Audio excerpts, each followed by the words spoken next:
Hello, everybody. Welcome once again to another episode of the How to Be Great podcast.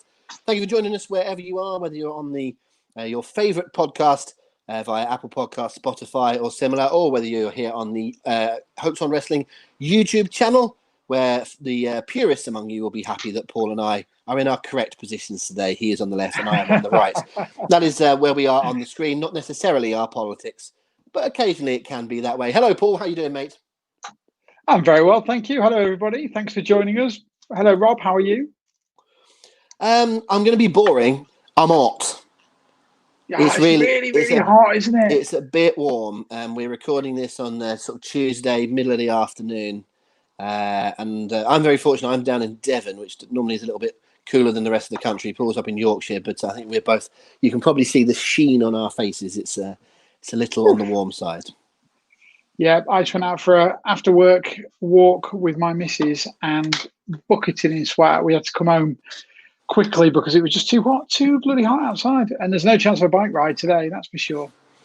No, absolutely not. My missus. That's interesting. I haven't heard that term for quite a long time. Thank you for bringing us back in time. More about going back in time by a couple of decades very, very shortly. But we'll go back a week first of all, and we'll talk about last week's podcast. We were joined by the Twisted Genius Dean Ayas, and they got a little heated on a couple of occasions, in a nice way, of course, as we were discussing who is going to be a great future commentator on wrestling television. It's the first time we sort of stepped away from analysing things that have happened and more having a speculation on what will happen in the future. We eventually got the list narrowed down a little bit. As I recall, did we have another 6-person list last week, Paul? We had to settle a little bit.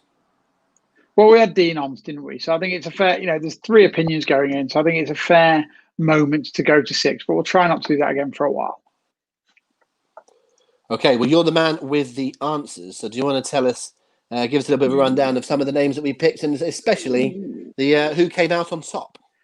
I will indeed. So starting from the bottom, the 3 that got very few votes at all were Sami Zayn, which I was a bit disappointed about. I really thought I thought we might have done a convincing job on him, but Sami Zayn was one who got very little.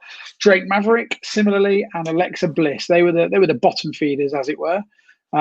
So one of my favourites, one of your favourites, and one we all agreed on, all finished in the bottom 3. Slightly surprising, 3rd place was Chris Jericho. Okay. I thought he might have figured higher. He got just over 12% of the vote. In 2nd place with 28% of the vote was MVP.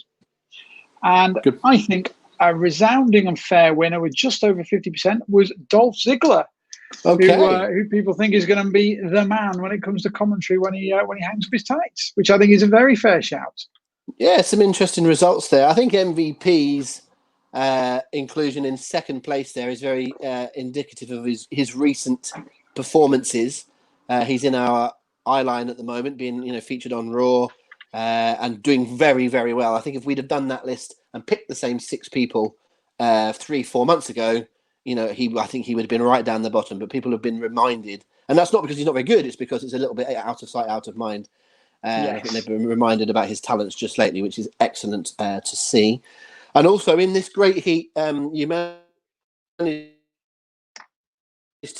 use the words Alexa Bliss and bottom quite near each other and not give me a heart attack. So we'll move on from that. But an interesting list, an interesting set of results. If you're wondering what the heckity heck we're talking about, here is how we work this podcast. We are about to do a topic. We're about to go through our chosen topic this week, Paul and I, and then we will discuss it at length. We might have a few fallings out along the way, but we will come up with, normally we will do our top 5 in said category. Last week is the 2nd time in, what have we done, 14 shows so far? That's the 2nd time we've had to go to 6 because we had a bit of an impasse and couldn't decide between a couple. But generally we'll pick 5 and then it's over to you. So after we've done some of the work, you get to finalise. So we will put up the poll on hookedonwrestling.co.uk/vote, and that's where you can go. By the time you're listening to this, that vote will already be up. But of course, you don't want to go there now. You need to listen to the rest of the podcast and find out our reasonings and what we are going to pick. That is half the fun. In fact, it's more than half the fun. It's 51.3% of the fun. There's a reason why we've picked the topic that we've picked this week. This week's topic is, what is the greatest 1990s pay-per-view? To be clear, I don't think this should need clearing up, but to be clear, pay-per-views that start from January 1990 to December 1999. I have genuinely heard people before say, does 2000 count as the 90s? Is that, well, no, of course it doesn't. It starts with a 2 for a start. But I haven't heard anyone say that this week, but in the past I have heard people say, well, that counts as the 90s if it's 2000. No, it doesn't. Anyway, that is what we are doing. But Paul, I think you should tell people why we have chosen that particular topic this week. I have indeed. We have chosen that particular topic to tie in very nicely with a couple of things we're doing that are very 90s tinged right here at Hooked on Wrestling. Primarily, next week sees the launch of our brand new podcast. And I'm particularly excited about this one because it's very, very close to my heart. How Mania is its title, How Mania. And it's all about the 90s. So every week, Ash Rose will be hosting. So Ash, if you don't know, Ash is one of the co-hosts of The Gorilla Position, which is one of the best WWE podcasts out there. He is the editor of WWE Kids Magazine, and he's also the host of Alive and Kicking, which is, I think, the best 90s football podcast out there. So similar to me, he's a man that knows his stuff in terms of 90s. And we're going to be discussing everything from the early 90s and the Undertaker's debut and all the silliness that used gone all around there, all the way up to, like Rob says just a few minutes ago, December 1999, across all different companies. We're going to have a different theme each week. I say we, Ash will be involved. I hopefully will be as much as I possibly can. We'll have a different theme each week to discuss and talk about. We'll have a guest on from the Hooked On family to talk about their favorite things in the 90s. And also, touch wood, we're going to have a new interview with one of the more fun names from the 90s. We're not looking to get Stings, Hulk Hogan's, the big names. We want the guys that you fondly remember but haven't thought about for 15 years. They're the guys that we want on How Mania, because that's what it's all about. So keep an eye out for that on hookedonwrestling.co.uk. We will make a big noise about it, but How Mania is coming very, very soon. The first thing I said to Paul when he told me about this podcast is I said, I want Henry Godwin. That's who I want. Yes. That's who I want interviewed. Like he says, we're not getting the top brass on this one. And by the way, nothing wrong with Henry Godwin, but that's who we're looking for. Someone you will very firmly see as a 90s person, but it's also someone that's a little bit unexposed. You've not really heard from them all that much. It's not going to be the same old interviews that you've heard with a few other names down the years. Really looking forward to listening to it, mate. Hopefully you'll have me on from time to time. 100%. I'm sure there's one or two topics that I'd like to get my teeth into that I've never really discussed before, nostalgia-wise. Awesome. But I think it's very fair to say it's going to be. It's not going to be a deeply analytical podcast. It's going to be very much like WWF Mania. Sans Pettingill, although we can maybe try and get him involved as well. We'll see what we can do. You see what you can do. Maybe Stephanie Wyand is a more likely scenario. I don't know. But actually, that's what it might be. If people normally do tag teams by who's the Shawn Michaels and who's the Marty Jannetty, I think Ash Rose is the Todd Pettingill and you're the Stephanie Wyand. But there we go. I think that's probably fair. But we're going to have some fun with it, or the guys are going to have some fun with it, and it's going to be a fun trip down that nostalgia route, as opposed to 114 minutes on exactly the ins and outs of Survivor Series 92. I think it'll be. Which will be good.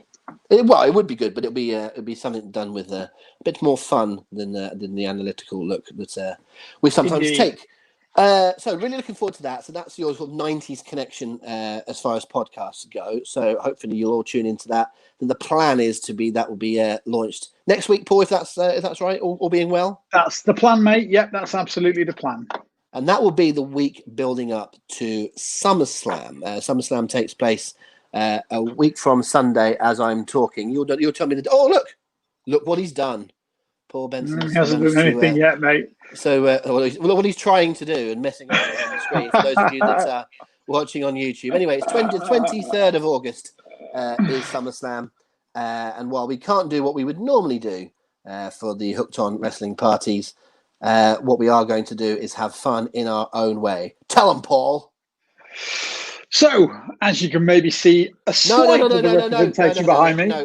People are here listening, aren't they? Oh, my apologies. The vast majority of our listeners are, in fact, listening, as is the definition. So, SummerSlam night, August 23rd, Sunday night. Gutted. We can't do our normal parties. We can't do we haven't been able to do WrestleMania. We can't do SummerSlam. This damn pandemic just will not go away. But the devil makes work for idle hands, and we just could not sit around and do absolutely nothing for SummerSlam and let another WWE event pass. So we got our heads together with the guys at Wrestle Merch Central. It's a really hard name to remember that for some reason. I always struggle, but it's Wrestle Merch Central, which is the new wrestling merchandise outlet in the UK. It's an online shop, essentially pro wrestling tees in the UK. So do check them out. They've got plenty of stores on there, but not there to plug them necessarily. I'm here to plug our SummerSlam virtual viewing party. So those that know us and those that are familiar with our events will know we don't just watch the pay-per-views at our parties. There's a lot more besides. So we're gonna do that. We're going to bring it into your own houses. So we've got the pay-per-view at midnight, and we're going to have a watch-along for that. We'll be sticking around. Me, Rob, Chris, and a bunch of other guests bobbing in and out throughout the night are going to be watching SummerSlam with you guys, commenting in and out. We've also got a quiz. It's not a How Party without a quiz, is it, Rob? Absolutely not. It just is not a How Party without a quiz. So we're going to have a nice quiz, a pub quiz, a wrestling pub quiz, a SummerSlam-themed pub quiz probably, to talk you guys through. Bit of old stuff, bit of new stuff. The piece de resistance, though, is the night really is dedicated to a celebration of arguably the biggest moment in British wrestling history, and that's the main event of SummerSlam 92. You know, some of you listening will have been to SummerSlam 92. I was there. An amazing night, you know, a night we'll never forget, but also a night that doesn't really get explored in any great depth. It's mentioned a lot, and it's certainly not forgotten, but no one really goes to town. So we're going to really go to town on this. We've got some great special guests. You know, first of all, we've got a guy called Martin Goldsmith, who, along with his brother, was the co-promoter at SummerSlam 92. So for those who are not in the know, you know, the WWE don't necessarily promote all these events themselves. They use local promoters to make these happen. And Martin and his brother Harvey were such promoters in London. They made it happen. Essentially, they pitched it to the WWF, and they brought SummerSlam over here. So Martin and Harvey, the brainchildren of SummerSlam 92 at Wembley. We're going to hear from Martin. He's going to be live doing an interview talking about how it came to be, what they needed to do to overcome the obstacles and WWE's objections, stories from the night and backstage and all the chaos and the triumphs that happened that night. It's going to be stuff you just have not heard before. So, you know, it's going to be a fascinating insight. It's worth pointing out, by the way, that Harvey Goldsmith, Martin's brother, who, as Paul said, co-promoted this. Harvey Goldsmith promoted Live Aid. Right? Yes. Probably the biggest single event that's ever taken place in this country. And that's probably not an exaggeration. You know, over 100,000 people in Wembley Stadium for Live Aid in 1985, an absolutely enormous event. That was a Goldsmith production. So you know, this family know a few things. Harvey's certainly more known for rock music than professional wrestling, but a huge family, unbelievably well known in that industry. And some of the stories that they'll be able to tell, not just about SummerSlam 92, but other things. Martin will be a really, really interesting, fantastic guest. Yep, absolutely. And then also on top of that, really, our main event, we are wrapping around. We're going to watch the main event. We're going to watch British Bulldog against Bret the Hitman Hart for the Intercontinental title. But we're not just going to watch it with us. We're not just going to give our perspective on it or hear your perspective. We are going to be watching along with none other than Harry and Georgia Smith, the son and daughter of the late British Bulldog.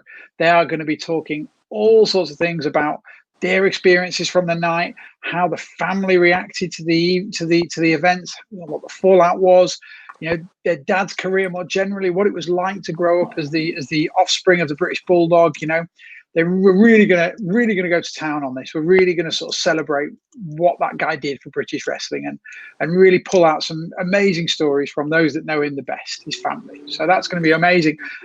Also, separate to that, we are going to have a Q&A/interview with the British Bulldog's ex-wife, Diana Hart Smith, who, as those in the know will know, she was also the sister of Bret the Hitman Hart. So if those that have seen SummerSlam 92, and we suspect most of you will, the woman holding Bret Hart and British Bulldog's arms aloft in the ring as the show went off the air in that iconic image, that's Diana. And Diana's going to be with us. We're going to interview her about her memories of the evening and, you know, what it meant to Davey and what it meant to Bret and what it meant to the wider family, you know, Stu and Helen's thoughts and, the nervousness that they had and the excitement that they had.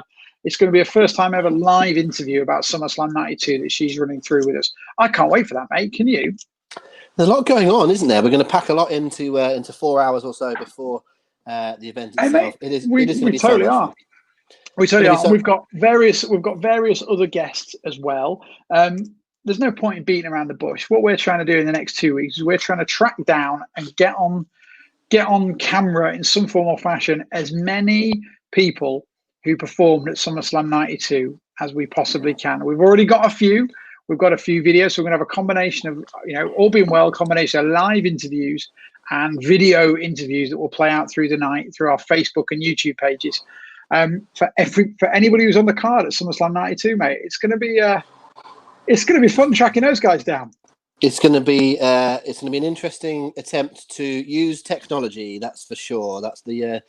There is absolutely no doubt in my mind we've got a wonderful show lined up. I just hope everything follows how it should do. But I'm sure it will. We'll have a nice practice beforehand, and it will be a golden evening, something to really look forward to. In particularly things like Paul said about having Harry and Georgia to talk about the match and how they felt and what they know about it. But also, Harry's a very, very experienced wrestler now. He can give us a good technical insight into it. What was so good about the way that Davey worked and Brett worked, and certain moves that went right or went wrong. For example, that very famous dive to the outside where Brett dives over and grabs Davey and pulls him down. Harry will give his perspective on that. Was it brilliant? Was it brilliant timing? Did it go a bit wrong and then they saved it? There's all sorts of things that we can really, really drive down into the minutiae. And indeed, as far as Diana's concerned, not just her role at SummerSlam 92 when she was in the ring at the end holding both men's arms up, but what about 2 years later? What about Brett versus Owen in the cage? Diana took a bump. Do you remember? Yes, I do. The anvil clothesline Davey and Diana over the guardrail. So we can have a little bit of a chat about that as well, and perhaps some of her involvement as we went into around about, I want to say 1996, was it? She 6 and 7. She started appearing a little bit more with Davey as well. So she's been involved lots and lots in the wrestling industry. Lots to talk about, and we'll be giving you guys the chance to get involved in that as well. Those of you that are around regularly, we mentioned it on Sunday night during our regular quiz nights that we host on Facebook Live and YouTube. We mentioned it then, and we mentioned it again here on the podcast. So those of you that are very valued long-term listeners, watchers, people that stick around with us, you'll have the opportunity to send your questions in, and we'll put the questions forward. We don't know exactly how we're going to pan out at the moment, but I think it's likely that I'll be doing the Smith family interviews and Paul will be doing Martin's, but we'll see how it goes during the evening. But you'll be able to send us some questions that we'll put forward for you, and we'll give you the information of how you can do that a little bit nearer the time. For any more information on what's going on, or for a reminder, obviously our social media channels on Facebook, on Twitter in particular, on those two, but also on Instagram and here on YouTube as well. Lots of information. And on the website, hookedonwrestling.co.uk/SummerSlam. hookedonwrestling.co.uk/SummerSlam. Very important to say, by the way, as well, the whole SummerSlam night with us is completely free. All you need to do is be on our Facebook page or on our YouTube page. You'll see the live stream. It's all there's no charge, there's no admission fee to pay. You are just join us for Sunday night. Obviously, the one thing we won't be doing is showing SummerSlam on the screen, goes without saying for most, but we just do need to reiterate it. If you want to watch along with that from midnight UK time with us, you'll need to be a subscriber to the WWE Network or a subscriber and a pay-per-view purchaser of BT Sport. And then you can watch that on one screen as we will be doing and commenting it on the other. Indeed. There we are. And we will. People always ask us when we're doing our pay-per-view parties live in venues about the pre-show as well. We're the pre-show, okay? You can go back and you can watch the pre-show anytime you like. But would you rather watch a 6-minute match in front of no one with Humberto Carrillo and someone else, or would you rather watch us doing brand new interviews you've never seen before for 4 hours? We're the pre-show, baby. Okay, so that's all that's going on the SummerSlam night. We've taken a long time covering that, but you'll appreciate we're really excited about it. It's something completely different for us. Actually, I think it's something completely different for anybody. I don't know of anyone that's ever done this sort of thing before. And we are anticipating there'll be lots of interest from outside of the usual hooked-on family, as it were. But there's something you can dip in and out of. You don't need to buy tickets. You don't need to reserve your spot. All you need to do is have the capability to jump on and off on our broadcast whenever you wish on that evening. We can't wait to be with you. And if there's any information that comes up in the meantime, we'll share more on the social media. Do you want to plug those as well, Paul, very quickly? I will indeed. So if you want to go to Facebook, YouTube, or Instagram, it's there. It's facebook.com/hooked on wrestling or Instagram.com/hooked on wrestling, of course. Slightly different for Twitter. Twitter is twitter.com/HO_wrestling. But you can, as Rob said earlier, you can find all of those social media links and all the information you need, as well as great content and news and articles and whatever else on hookedonwrestling.co.uk. And there'll be plenty of SummerSlam content coming your way in the next, what have we got, 11 or 12 days as we speak right now before SummerSlam. Lots of nostalgia trips, lots of top 5 lists. I'm sure some of our other podcast partners on the Hooked On Podcast Network will be having some SummerSlam specific episodes as well. So everything to kind of get you in the mood for the event, which is actually shaping up not terribly, I have to say. I think some of the look of the last couple of weeks on Raw, have been a bit sketchy, but there's certainly been some good parts. And, Rollins versus Orton is really shaping up nicely. McIntyre versus Orton. And I meant Seth versus Dominic and McIntyre versus Orton. Both of those matches are shaping up really nicely, I think. Anyway, it's a really good card, yeah. It's starting to look quite good. I'm not sure about the children throwing cinder blocks through windows who basically look like they're just some 15-year-olds that have had a drink at Halloween. But apart from that, it's quite good fun. Okay, let's get to the topic in hand. Today we are discussing what is the greatest 90s pay-per-view in wrestling. So we are opening it up to wrestling. We're not specifically doing WWE, although I feel that will probably be WWE heavy, mainly because that's our knowledge base, but also because WWE did dominate the 90s from a pay-per-view perspective. WCW come into it later on, and indeed earlier on there was some interesting stuff, and there was obviously other companies that are involved as well. But we will, hand on heart, admit that we are knowledge of, for example, New Japan and ECW is not as great as others would be. So you might well be shouting some pay-per-views such as that you've seen that we haven't. We can only go with what we know. But we do have a couple of those names to touch on, and we'll be going through. Go on, Paul. Rob, sorry, just to interrupt you, by the way, for anybody who's asking about our lack of Japanese representation on this, is because New Japan didn't actually start pay-per-views till 2007. Oh, is it a specific definition of pay-per-view, I suppose? I think it really has to be, doesn't it? Yeah, you wouldn't be able to count anything from there. All right, fair enough. Yeah, we did have one suggestion of a Super J Cup from 1994, I think it was, but I'm guessing that that was a big show that was released as a video as opposed to being an actual pay-per-view in the true sense of it. So that's right. An easy way out of that. Well explained. Thank you very much. I think before we mention any specifics, we need to get into the fact of we're trying to judge this show on a whole, and our wording is great, not favourite. There's undoubtedly certain pay-per-views that you would say, that's such a favourite of mine because I remember it fondly. I was this age. I was a big fan of so-and-so. I had all my mates around and we watched it, or I was there, or we could do all of those things. People will have their own little, Paul, for example, Paul's got a bit of a soft spot for WrestleMania 9. I don't think WrestleMania 9 it only just gets into the top 10 WrestleManias of that decade. No, sorry. Oh, I see. Right.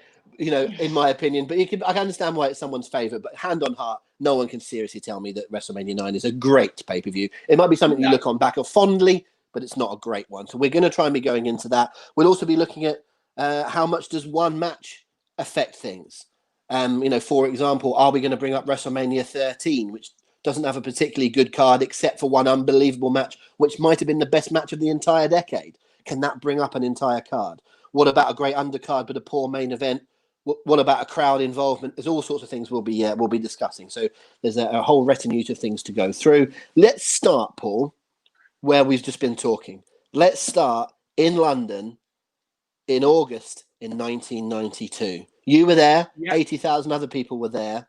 I was probably watching it on a video about 3 or 4 weeks later because I didn't have access to those shows at the time.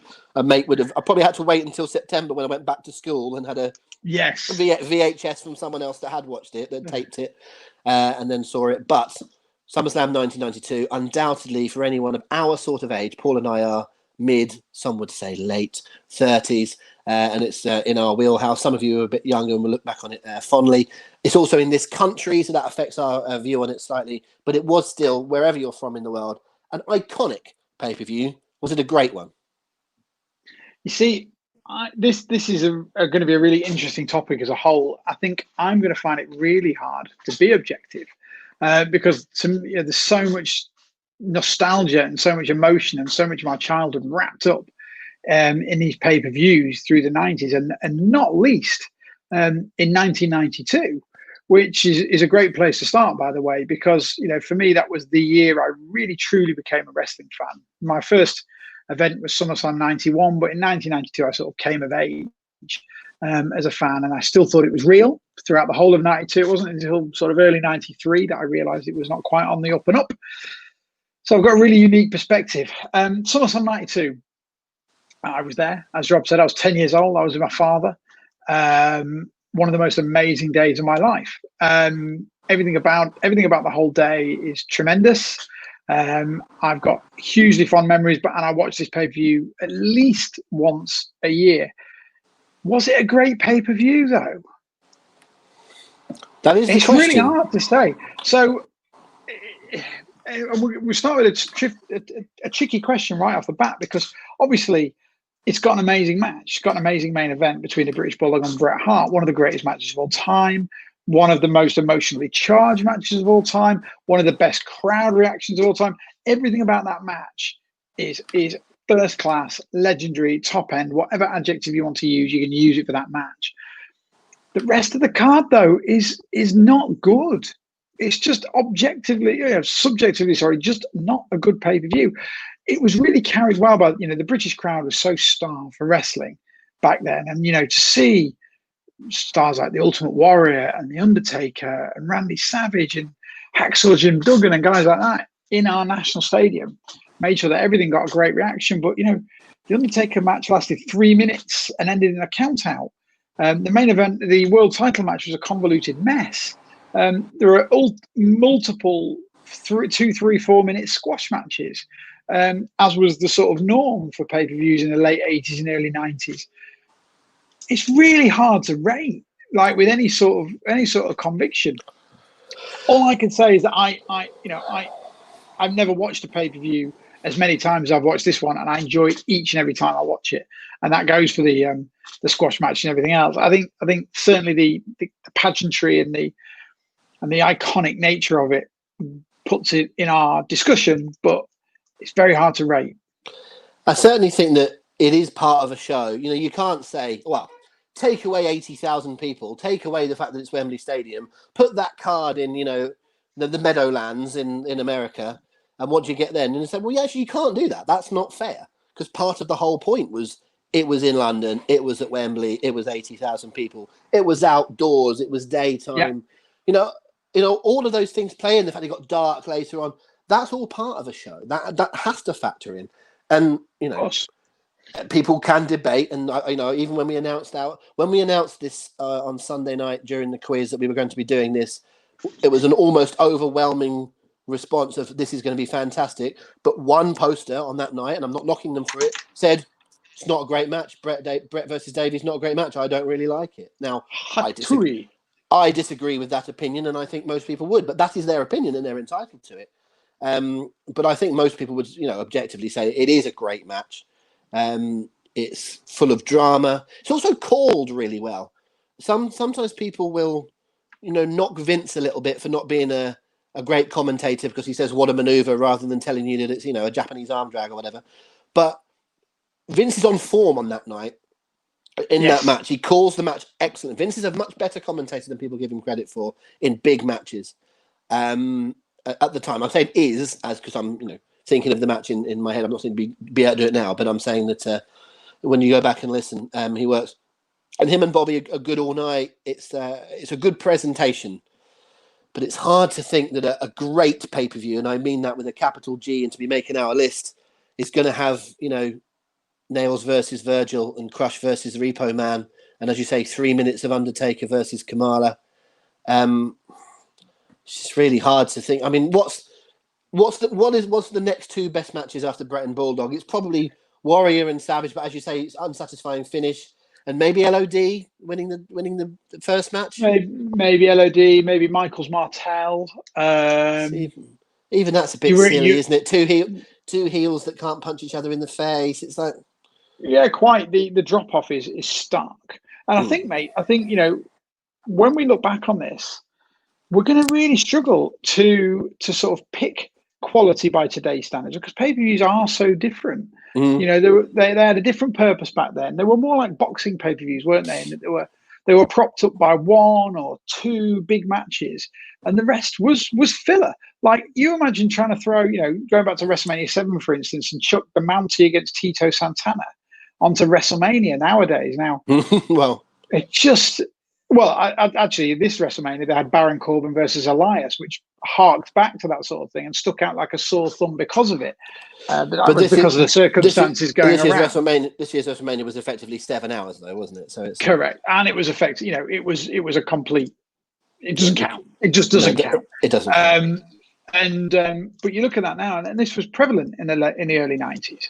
I think you're right. Only for a couple of years. So I think, what we have to do is kind of judge these in the context of the time. And in the context of the time, SummerSlam 92 was a fantastic pay-per-view. I think we have to take it into account. I don't think we have to only judge it in the context of its time, because we have to be, objectively saying, is this better than this? It's a little bit like saying, of course, yeah. Is Usain Bolt a better runner than Carl Lewis? Well, he is, because he's quicker. It's just a simple fact. Usain Bolt runs quicker, so therefore he's better. But I take your point in terms of understanding, you sort of grading on a curve, as it were. Yeah.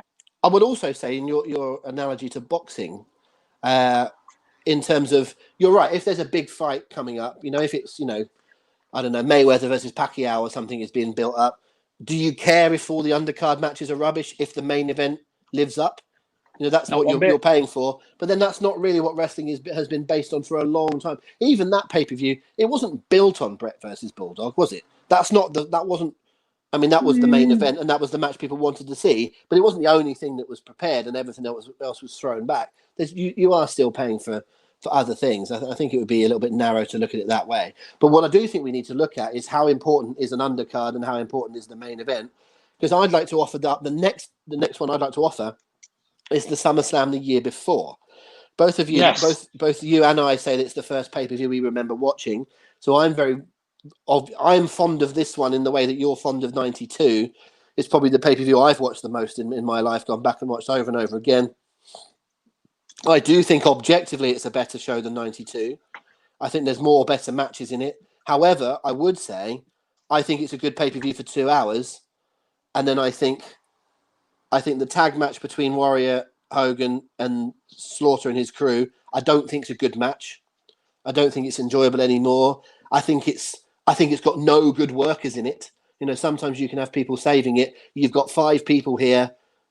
At least 3 or 4 of them are very much past their best. None of them even had a best. And then after that, it's how do you rate the wedding? It's a long, long passage of time when you just have a wedding and actually nothing goes wrong. There's the people remember the angle with Jake and Undertaker, but that didn't happen on the pay-per-view. That happened at, quote, the reception, and then was shown on TV the following week, as I recall. So it's not part of the pay-per-view. So I'm not interested at all in the last hour of SummerSlam 1991. But the build up to it, you've got Brett versus Perfect, which is a match that's probably only a tiny step down from Brett and Bulldog is better, but not by much. No, agreed. But you have got, the opening 6-man is fun. If you're having gimmick matches, then Bossman versus Mountie with the stipulation on the end of it is better than any of those matches that were on. That's better, for example, than Shawn versus the Model in terms of its gimmickiness and what it lived up to. You've got LOD and the Nasty Boys. You've got Virgil beating Ted DiBiase. There's plenty of other stuff on there. There's a couple of lower moments. Obviously, I'm not saying that the Natural Disasters versus the Bushwhackers is an all-time classic. But I think there's a lot more to hang your hat on SummerSlam 91 than there is on 92. But how important is the fact that the last hour, the main event wrestling match and the main event wedding, to me, I get to those matches and don't really watch. I skip over. Well, there's a lot to love. I think it's a really strong pay-per-view in that it's got a lot of great moments and also a lot of different moments. There's a lot of variety on this show. You've got your. I won't recap everything you've just said, but you've got your technical wrestling match. You've got your comedy. You've got your big main event. Because the thing about the main event, you're absolutely right. The workers are dreadful, but it's not about that. It's about the characters, and it's about the ultimate good guys against the ultimate bad guys. And again, did it work at the time? I don't know. I was too young to say. But it was an attraction. There's no question about it. It was an attraction. Hogan and Warrior teaming for the first and only time on pay-per-view. Apart from the end of Survivor Series 1990, it wasn't advertised. The Slaughter was over. Sergeant Slaughter was over as a heel in 1991. And it was a bad match. A work rate rise. It was a bad match, but there was a lot on the pay-per-view that wasn't. Like you mentioned the Legion of Doom against the Nasty Boys. It was a street fight. It was two big tough teams beating the shit out of each other for 7.5 minutes. Perfect length for something like that. It was really well judged. The opening 6-man you mentioned was a great showcase. Goodies against baddies it was really straightforward, this pay-per-view. It was a really straightforward black and white, good guys versus bad guys, and most of the time the good guys won. Yeah, I was going to say it was baby face heaven, that show. It was a very, very feel good pay per view. You think about it, you got right from the start. You got the goodies winning, the faces winning the opening tag. You got Bret Hart beating Mr. Perfect. The Disasters beat the Bushwhackers, but then Andre the Giant comes out, who's a face by then, and helps the Bushwhackers run them off. And LOD. And LOD, yes, of course. You got Virgil winning the $1 Million Championship. You got the Boss Man sending him out into jail. The Nasties beat the Legion of Doom defeated the Nasties for the tag team title. And then obviously the main event, Hogan and Warrior. So, there's 8 matches on that card, and 2 of them are won by heels. And in one of those matches, the heels are left lying. Is it IRS and Valentine? Is that the other one? That's right. Yeah, that's right. So, I like this. I like the fact that it's a feel-good pay-per-view. I like it puts an exclamation point on a lot of stories. There's a lot of satisfaction coming out of it, and I just think and again, going back to those words, of its time, it's very representative of the early 90s wrestling. I think it's a really, really, really good show. I agree with everything you said except for one thing. Exclamation mark, dear boy. Not point. We're not Americans. My bad. Oh, yeah. He knows I hate my bad even more than I hate the exclamation point. Okay, well, we often come up with something early in the podcast, which is a bit of a gatekeeper suggestion. If you beat it, you're in, sort of thing. Can we pencil in SummerSlam 91 into our final reckoning? Most definitely. And suggest that if anything approaches that sort of standard, then it's got a great chance. SummerSlam 92, I think we'll probably find enough to beat it, but SummerSlam 92 could kind of be at place number 6 at the moment, with 91 above it, and we'll see what else we can find. Let's stay in 1992 for now, because another match that has been mentioned, another show that's been mentioned several times when we put this out on our Facebook and Twitter, and certainly Malcolm is someone that has said the one I'm about to say. It's also mentioned 2 or 3 times elsewhere. Matt Lambert in particular goes into it in a little bit more detail. I'll read out his post in a second. But the Royal Rumble 1992. Clearly, it's about Ric Flair. It's about the Royal Rumble. I think when you talk about the greatest Royal Rumble matches of all time, I think that one would probably win the poll. I'm not saying it is the greatest of all time, but it's certainly up there with any others. You'd be hard pushed to find too many that are above it, and it would certainly win a vote for being the best. Flair's performance, Bobby Heenan's performance.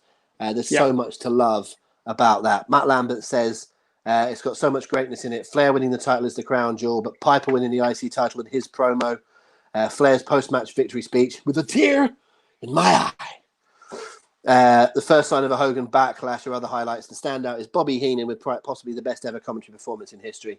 Yes, Flair has multiple great in-ring performances, but Bobby takes it to the next level. Donald Stewart says 100% agreed. There's other people that have mentioned Rumble 92. The thing is, it goes into the same conversation as the SummerSlam 92 thing. What else is there? But then again, does there need to be anything else? Paul Benson. In a word, no. And there is some, and there is some other stuff there. So you've got obviously the Royal Rumble match speaks for itself. It's over an hour from bell to bell, but really the whole presentation's what, an hour and 20? When you're taking the video packages, the post-match interview, the ring introductions, Jack Tunney doing his thing. It's an hour and 20. It's nearly half the pay-per-view. It is. And the fact that it's for the title underlines that thing we were talking about before in terms of what you're there for, the boxing mentality of the main event, the one show. And actually, if you bought that pay-per-view, you bought it for that Rumble match. No question. But then you look at that, and you also look, the second thing the show's got going for it is Roddy Piper defeating the Mountie for the Intercontinental Championship. Not a good match by any stretch of the imagination, but it's Roddy Piper winning his only singles title in the WWF. It's a moment.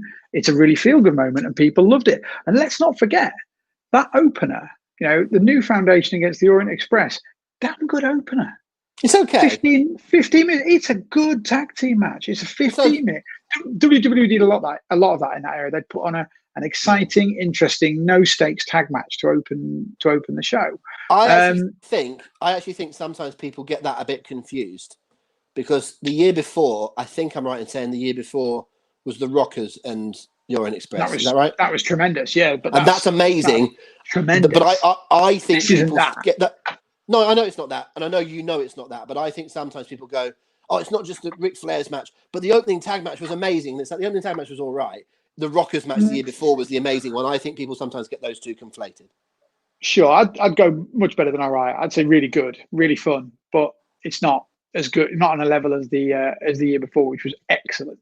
The two other tag team matches on the card, the Beverly Brothers against the Bushwhackers is 15 minutes of shite, and the Disasters against the Legion of Doom is similarly dull, but it doesn't matter because the main event, the Royal Rumble match, it's got so much star power, and just to treat it as one match is almost unfair, because you've got look at all the all-time greats in that match: Hogan, Flair, Undertaker, Savage, Jake Roberts, Shawn Michaels, Sid Justice, the British Bulldog, Ted DiBiase. The list goes on and on and on. Skinner, it's just incredible. Like the star power in that match, incredible, and the booking and the story told is just so good. I think if this match alone was all that was presented on the pay-per-view, if literally there was nothing else from start to finish, if it pay-per-view opened with Jack Tunney and those video packages they used to do, the little one-on-one interviews with the combatants, that was it. This would be in contention. It was sensational. It really is very good. I mean, my instinct wants I want a complete show. I want something from bell to bell, from start to finish. Sorry, with lots of great matches, lots of great content. But if there is a pay-per-view in the 90s which we can break the rule for, because I'm not sure we can break it for SummerSlam 92 as feel good as that is to us, and we can't break it for WrestleMania 13. I don't believe with Brett and Austin. There's simply not enough else going with it. But this is the main event. This is what everyone tuned in for, and it is an unbelievable performance by Flair, by Heenan, and by so many other people on that card. It's a Rumble with a story. This is the thing, is that Rumbles, it's not just about who's in there, but it's about how the stories that go through it. There's wrestlers. I tell you what's an underrated Rumble. I'm not going to throw this in as necessarily as a choice, but the following year is a great Rumble match as well. 93. But there's lots of bits that make up 93. There's Backlund been in for a long time. There's the Giant Gonzalez and Undertaker. There's Flair and Perfect. There's Yokozuna. There's lots of bits that are in that Rumble that make it a really good Rumble match. Not as good as 92, which is Flair dominated, but there are other little bits that go along. But it's such a great narrative. I think it's going to be in our shake-up. I think if we come up with 3 or 4 better than that, then cool. But I think it's going to have to be in our shake-up, don't you? Definitely, yeah. It needs knocking off rather than adding to. Let's put it that way. Yeah. No, noting that down. Let's stick with Rumbles. Let's just kind of whiz through the 90s in terms of Rumble. Is there any other Rumble show, and I'm not talking Rumble match, Rumble show, that you can put up there? Because it's a hard pay-per-view to assess the Royal Rumble because the Rumble match dominates so much. It's quite hard to judge them. I've got one in my mind that I think could possibly be in the chat.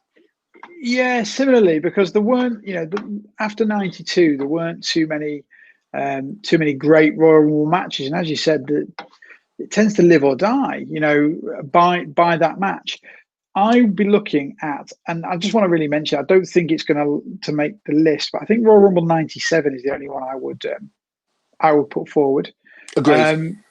It's got a really good Rumble with Austin winning over Bret Hart with his false finish at the end that led into the Final Four rematch. It's got Vader in a really good match against The Undertaker.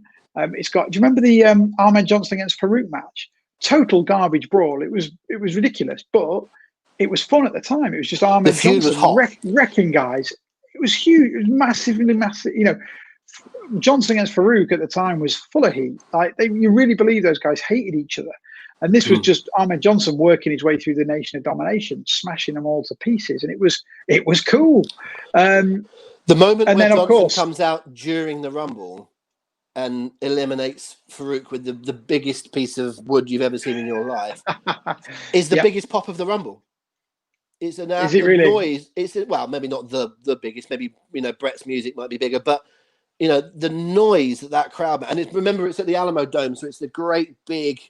What was there, 60,000 people or whatever, biggest crowd at the time for any show like that outside of Mania, and just the noise kind of went in waves to the the noise in North America. The noise just goes back in waves, and you can hear Ahmed Johnson is you could do. There's a show for you on How Mania. I want a show on Ahmed Johnson. Just to try and go through. It's probably not your priority, but certainly. A few months into the pod, have an analysis on the career of Ahmed Johnson because it'll be a hell of a story. But yeah, anyway, going back to that Rumble '97, there's all that's in there. The opener, which as I recall is Triple H and Goldust, is okay. It's a good crowd. It's a good story to the Rumble. The Rumble is the most stacked Rumble you've ever seen in terms of the last 10 or 12 wrestlers that are in it. Almost every single one of the last 10 or 12 wrestlers is either a bona fide legend Hall of Famer or is someone that was a respected hand, such as Flash Funk, obviously when he was Too Cold Scorpio, Henry Godwin, who we've already mentioned on this podcast, and everyone else. It's like The Rock in his early days, Terry Funk, Mankind, Undertaker, Vader, Bret Hart, Stone Cold Steve Austin, the fake Diesel, but then that's Kane. They're all in there at the end. Rocky Maivia. I think it's a really excellent Rumble. And then Shawn versus Sid. It's not an absolute mega classic because you're never going to get a classic out of Sid, and Shawn wasn't very well. But if you're allowed to include Hogan doing the business, Hogan and Warrior doing the business in their tag match, you're absolutely allowed to include Shawn Michaels winning the world title in his hometown. Because as you say, it's a moment. It's not a bad match. It's just not as good as it possibly could have been. I think this should be in our discussion at the end. Because I'm not absolutely sold that we'll definitely be able to find 4 or 5 better. So I think it should be, I think it should be on our medium list. We try to think if this is the long list, we're working towards a medium list, and maybe we'll knock it down to a short list of 5. I think it should make the medium list. Yeah, I think so too. I think it's great. Like you say, the Shawn Michaels Sid match was a moment. It was, a real sort of historic coming out party for Shawn Michaels. Yeah. This is in contention for sure. Okay. We've just done Rumbles. One other thing I want to get out of the way is another. I won't call it a gimmick pay-per-view, but it's certainly a very themed pay-per-view. What I want to cover. In fact, 2 of them. I want to cover 2 of them, and then we'll sort of open up a bit wider. I want to start with, let's do Survivor Series, right? Because I think Survivor Series, like the Rumble, it's kind of hard to judge Survivor Series because of the nature of a lot of Survivor Series events having the tag teams, the 4-on-4, 5-on-5. It's almost impossible to have an all-time great 4.5-star classic Survivor Series match. Sure. They don't come along very often. I only have one Survivor Series to me that possibly could be chatted about on that kind of level. I wonder what your thought is. There's one that's a bit of an outlier, and there's another one that's a good Survivor Series in the old-fashioned style. But I'd like to hear your thoughts. I've got quite a few. Like, Okay. actually, I think I've got more Survivor Series than I have any other WWF pay-per-view, which is bizarre, but I think I have. I'll start at the top, and I'll start with the one that if you told me I could only put one forward in the discussion for the best Survivor Series of the 90s, it's 1998. Okay. This was one I knew we were going to have a discussion about, but okay, go on. Okay, Survivor Series 1998. There has never been in history, and I would fight you till my grave on this one. There has never been a better booked pay-per-view in wrestling history. And that's Okay. Vince Russo's work. It was a phenomenal story told throughout. You've got the Deadly Game tournament. Forget everything else, to be honest. This is all about the tournament. The Deadly Game tournament for the WWF title, and the shenanigans that went on with The Rock and Mankind and the McMahons and the Big Boss Man and Stone Cold Steve Austin, The Undertaker and Kane, all intertwining to create a phenomenal story that no one saw coming. You had Mankind as the corporate puppet, as it looked like, being given easy shots and an easy passage through to the final. And then you've got The Rock, who seemed to be having barriers put in his way. But it just wasn't the case. The corporation it was so good. It was so well constructed. Every layer of it made logical sense at the time in what you thought you were looking at. And then when you went back and looked at the big twist at the end, it made completely logical sense then. And that is rare as rocking horse shit when it comes to wrestling, isn't it? You cannot pick holes in this show. Is the match quality good? Absolutely not. There's not a good match on the show. They're all short. They're all there to serve a purpose. But I love this tournament for the story told. I think there's not a better story of a pay-per-view that I've ever seen. This brings up, I think, another question in terms of how we label greatness in this particular environment. I don't disagree with anything you just said at all, but this is nowhere near my list. And the reason is because I think it's my definition, this, by the way. So you might disagree with me, the people might disagree with me, but I think of a great pay-per-view as being something I will go back to and watch again and again and again and again. I've watched this maybe twice because I know the ending. Okay. Everything is about the story. And you're right, it's perfectly done. It's brilliantly executed. At the time, it's ingenious. But I don't see, there's no reason to go back and watch it again because it doesn't hold me to 3 hours because I know what's happening. I'll tell you what I'll compare it to, and you're the film guy, not me. You know that I've not seen lots and lots of films, right? But one of the most overrated films that I have ever seen is The Empire Strikes Back. I can't bear The Empire Strikes Back. I think it's really, really, really boring, right? And I'm not a big sci-fi guy anyway, but I don't mind Star Wars. But I think The Empire Strikes Back is massively overrated. But the reason probably I think that is because I knew the ending before I watched the film. It's in the zeitgeist. I'm not spoiling anything, by the way, by giving away the ending of a film that took place 40 years ago. But at the end of the film, you find out that Darth Vader is Luke Skywalker's father, right? And that is the whole point of that film. In fact, it's the whole point of the first two films. That's what it's building up to. But if you know that, nothing happens in it. And there's not a lot. That's the big story point that takes you on to film 3. And once you know that, it's a bit of a dull watch. It's a bit hard to get through. And this is what I have here. Now, I think Survivor Series 98 is almost... I think if we were doing the best ever Raws, and this would happen to be a 3-hour Raw special, it'd probably win it. Do you know what I mean? Because to me, this feels like a 3-hour Raw. It doesn't feel like a pay-per-view. It might sound like a weird thing to say. But I am not going to ever go back and watch that over and over again because, it's one of those shows that's hard to, that's hard to pin down. Sure. Well, that's very symptomatic of the late 90s, isn't it? Everything felt like a Raw show, really. It was all crash, bang, wallop. It just happened that this one was much more thought out than your average episode of Raw or a pay-per-view, but everything had a story to it. So, well, I'll tell you what, let's come back to that when we get to the end. There might be stuff that beats it out, but let's hold it for now, yeah? Yeah, okay. That's okay. I'll tell you the Survivor Series that I thought of in terms of a bit more of a kind of and more of an old-fashioned Survivor Series that has Survivor Series matches, but also has other stuff going on. 1995. I think that's the one that stood out for me as having a lot of the actual. I'm not a Survivor Series fan. I was never sold on the concept of it, because to me the 4-on-4s didn't mean, or 5-on-5s didn't mean anything. There was no prize at the end. There was no honor really. It was just a bunch of people stuck together for no real reason having a match, and I didn't really get much out of that.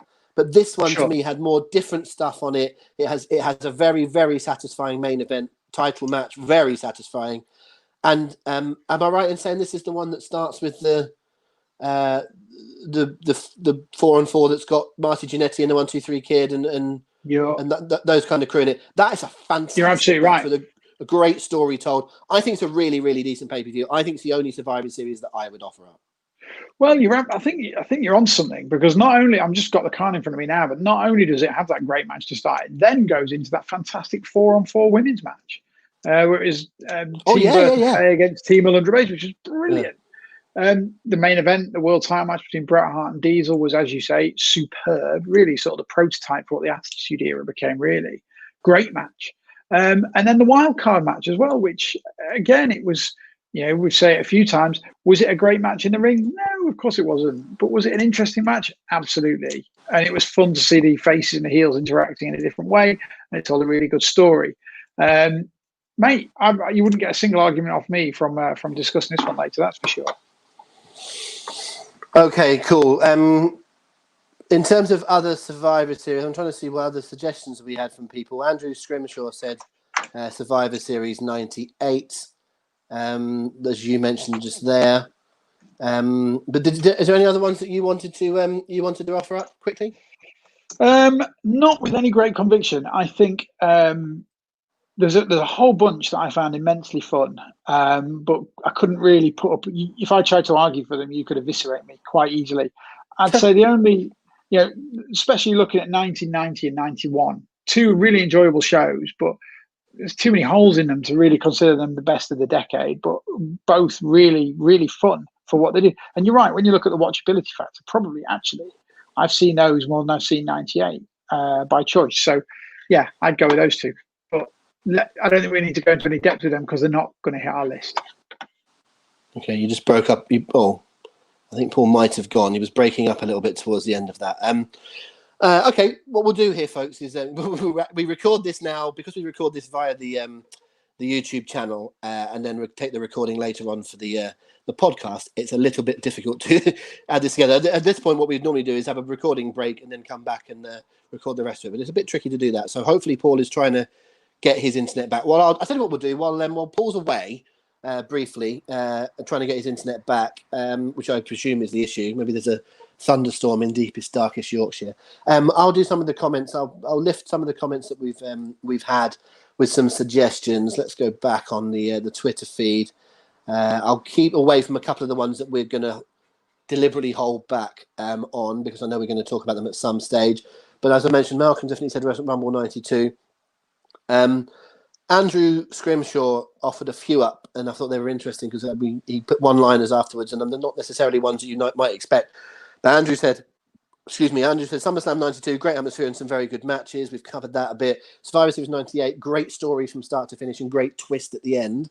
I mean, that is important. Like I did say, it's not one I go back to and watch, but we do have to think about whether, in the moment, how satisfying it is. Is that as important as going back and watching over time?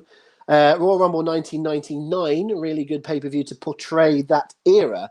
That's another good point, actually. If you go back, 99 that's the one that Vince wins, isn't it? So I'm not convinced that that's full of great action, but it's a reasonable undercard. It certainly overacts. If you go all the way through that, the crowd reactions to Royal Rumble 99, the crowd is really, really into it in terms of who's coming through. And again, the Vince story, it's not a great Royal Rumble for action, but you do have a very clear story of Austin and Vince and the corporation and the bounty on Austin's head, them coming back, the Undertaker making an appearance, and the sacrifice of Mabel into Viscera. So there is some stuff going on. Like I say, it didn't come up when we were talking about the Rumbles, and I think the ones we've mentioned are probably going to feature higher, but wouldn't have it. I'd have it nearer the top half than the bottom half, as it were. Andrew also mentions WrestleMania 12, and he says good matches and very entertaining Goldust versus Piper fight. WrestleMania 12 is obviously dominated by Shawn and Brett. the Iron Man match, and it's a polarizing match. It's one of those matches that some people think is the greatest match of all time. Some people think is terrible. Paul and I have covered this lots of times on this version of the podcast and others, so I basically know what he would say without him being here. I'll ask him when he comes back, but I know what he would say. Paul doesn't like that match at all. The Iron Man match. I think it's all right, but I think it's largely. But the people that love it, I think, overrate it. Brett loves it to pieces. I think he overrates it slightly. I think, for example, I've got the Hitman shirt on. Brett's my favorite wrestler of all time, but I think there are, I can think of 8 or 9 better Brett matches than the Iron Man match easily. I think Brett versus Diesel from Survivor Series 95 that I just mentioned, I think is better than the Iron Man match in terms of the story told in the match, how it concludes, etc. I think there are moments where the Iron Man match drags, although technically speaking, it's exceptional. But for example, that's an hour, and the Flair Rumble is an hour, and I know what I'd rather watch there. So I don't think WrestleMania 12 is going to come into it. Clearly, we're going to get into Manias. We haven't really gone into WrestleManias yet as part of the chat, but I doubt 12 will come up. If Paul brings it up, it's a miracle because he'll have changed his opinion over the last little while. Adam Farnsworth says Survivor Series 99. Adam Pearson says No Mercy 99. Has the finals of the Terry Invitational Tournament that set the bar for ladder matches for the next 20 years. Very, very fair point. That's an outstanding match. Sometimes overlooked because of the TLC matches that started to come up after that. But that ladder match is an absolute belter. I have to be honest, I can't think of too much other stuff that's on that show. If I were to get the lineup of the show in front of me and look at it, then perhaps I would change my tune. But ultimately, if I don't know what's on that, was it really that great a pay-per-view? I might have a look at it in a minute and just see what I can remember. My old mate Paul Inwood, who was the main man behind PSI events, if you guys remember that far back when we used to bring over people like Sean, Brett, JR, Chris Jericho, etc. on some of those shows with PSI events. Good to hear from Paul. He says WrestleMania in 1993. I don't care what anyone says.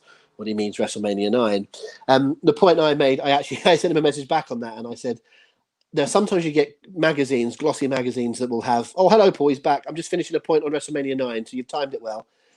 Good. You've come to the world's foremost WrestleMania 9 expert. Yes. So what I'm saying is that some people, glossy magazines will sometimes have lists where they have the 10 best dressed people and the 10 worst dressed people. And you'll often get someone like Russell Brand who'll be on both lists because some people think he's a style icon and some people think he dresses like a Zoom. Well, I think WrestleMania 9 is almost one of that, is on that list. I think if you ask the best of WrestleManias, people love WrestleMania 9 for the reasons like you do. But if you said what's the worst, if we'd have done worst pay-per-views of the 90s, people would have gone WrestleMania 9. Totally. So that would have featured in there. I did think in the intro to the podcast, you did slightly misrepresent my views in that I know WrestleMania 9 is not a good pay-per-view, but what my view on WrestleMania 9 is when you say to people, what is the worst WrestleMania of all time? The vast majority, without even thinking, it's like Pavlovian. They just say WrestleMania 9. It's not, because there's a fun element to it. The matches don't make sense. There's very little build to a lot of them. Most of the matches aren't actually very good. In fact, the best match on the card is the Steiner brothers against the Head Shrinkers in a nothing tag team match halfway through the first part of the card. But there's just a lot to like. If we can get our heads out of our arses as wrestling fans and forget that it's not always about, making sure Dave Meltzer thinks the star ratings are right or making sure it's the most epic event of all time. It was a fun throwaway pay-per-view that was built just to be silly fun. They built it with bloody fake Julius Caesar and Cleopatra and held it in a car park mocked up to look like the Colosseum.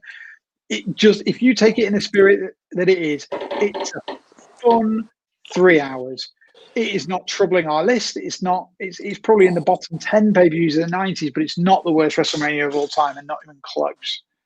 I think what it is that sometimes there are football matches between really, really good teams that are well organized, good defensively, excellent on the ball, and they sort of cancel each other out. Everything they do is really, really, really good technically, but it ends up being 1-0. WrestleMania 9 is Plymouth Argyle 5, Grimsby Town 4. Yes, it's rubbish, and there's bad refereeing decisions and 3 red cards, and one goal where the goalie lets it get through his legs, and but it's entertaining for its, for its silliness. But you're not really suggesting it's as good as Manchester City versus Real Madrid. But sometimes it's more enjoyable watching lower league football be comedic than it is watching all the big boys. There was one other thing that we talked about while you were away that I want to touch on, because I just want to confirm. I gave an opinion on your behalf, which is not fair, but I want you will underline it. I basically gave my opinions on why I think the main event of WrestleMania 12 is overrated. It's not a bad main event, but I think it's overrated. I think you do think it's a bad main event. I think it's the most disappointing wrestling match of all time. You look at the build to those two: Bret Hart, Shawn Michaels, genuine animosity, the best two wrestlers on the planet at the time. I don't think many people would argue with that. Wrestling for 60 minutes in an Iron Man match that had never been seen before in WWE on the biggest stage of them all, and they misjudged it massively. They went up their own arse. They thought that they could put on 60 minutes of plodding, methodical action and people would buy it as exciting. They didn't. They just didn't. It was a great showcase of how much cardio these guys had got and how many different wrestling moves each knew. And obviously they know rather a lot because they're two of the greatest of all time. But put it together in that context and it was utterly dull. Again, I find, this is one of those points I would argue till the cows came home. If you thought that match was excellent, tell me why. Tell me why that you think it was actually excellent. What was excellent about it, rather than you badge it as excellent because of who it was and what stage it was on. And it should be excellent. Go back and dissect it and tell me exactly what was good about it, and we'll have a discussion. I don't think many people honestly could back that up. Well, it's absolutely impeccably executed, to use a Brett phrase. Indeed. That's one of the things that's good about it. But it doesn't have excitement. See this, which is what wrestling is most, for example, it is 1 million times better executed than Warrior versus Hogan from WrestleMania 6. But Warrior Hogan is more exciting, and it's not a better wrestling match, but it's more exciting. You're showing me an empty glass. I'm showing you an empty glass. Impeccable engineering, precision engineering has gone into making this glass. It's faultless. Yeah, it's not going in it though. Is it exciting? Did I open it? Oh, I've got the greatest. Not until you put some iron brew in it, and it would be exciting. some whiskey and cherry coke. But my point is, Michael's Brett is Michael's Brett is the 0-0 between two big teams that I just talked about. But I tell you what would have changed. It's the FA Cup final where neither side wants to give an inch. The thing is, in a football match, is that you always know it's going to be 90 minutes and the one that scores the most goals wins. If football was next goal wins, it would be a bit of a different element to it.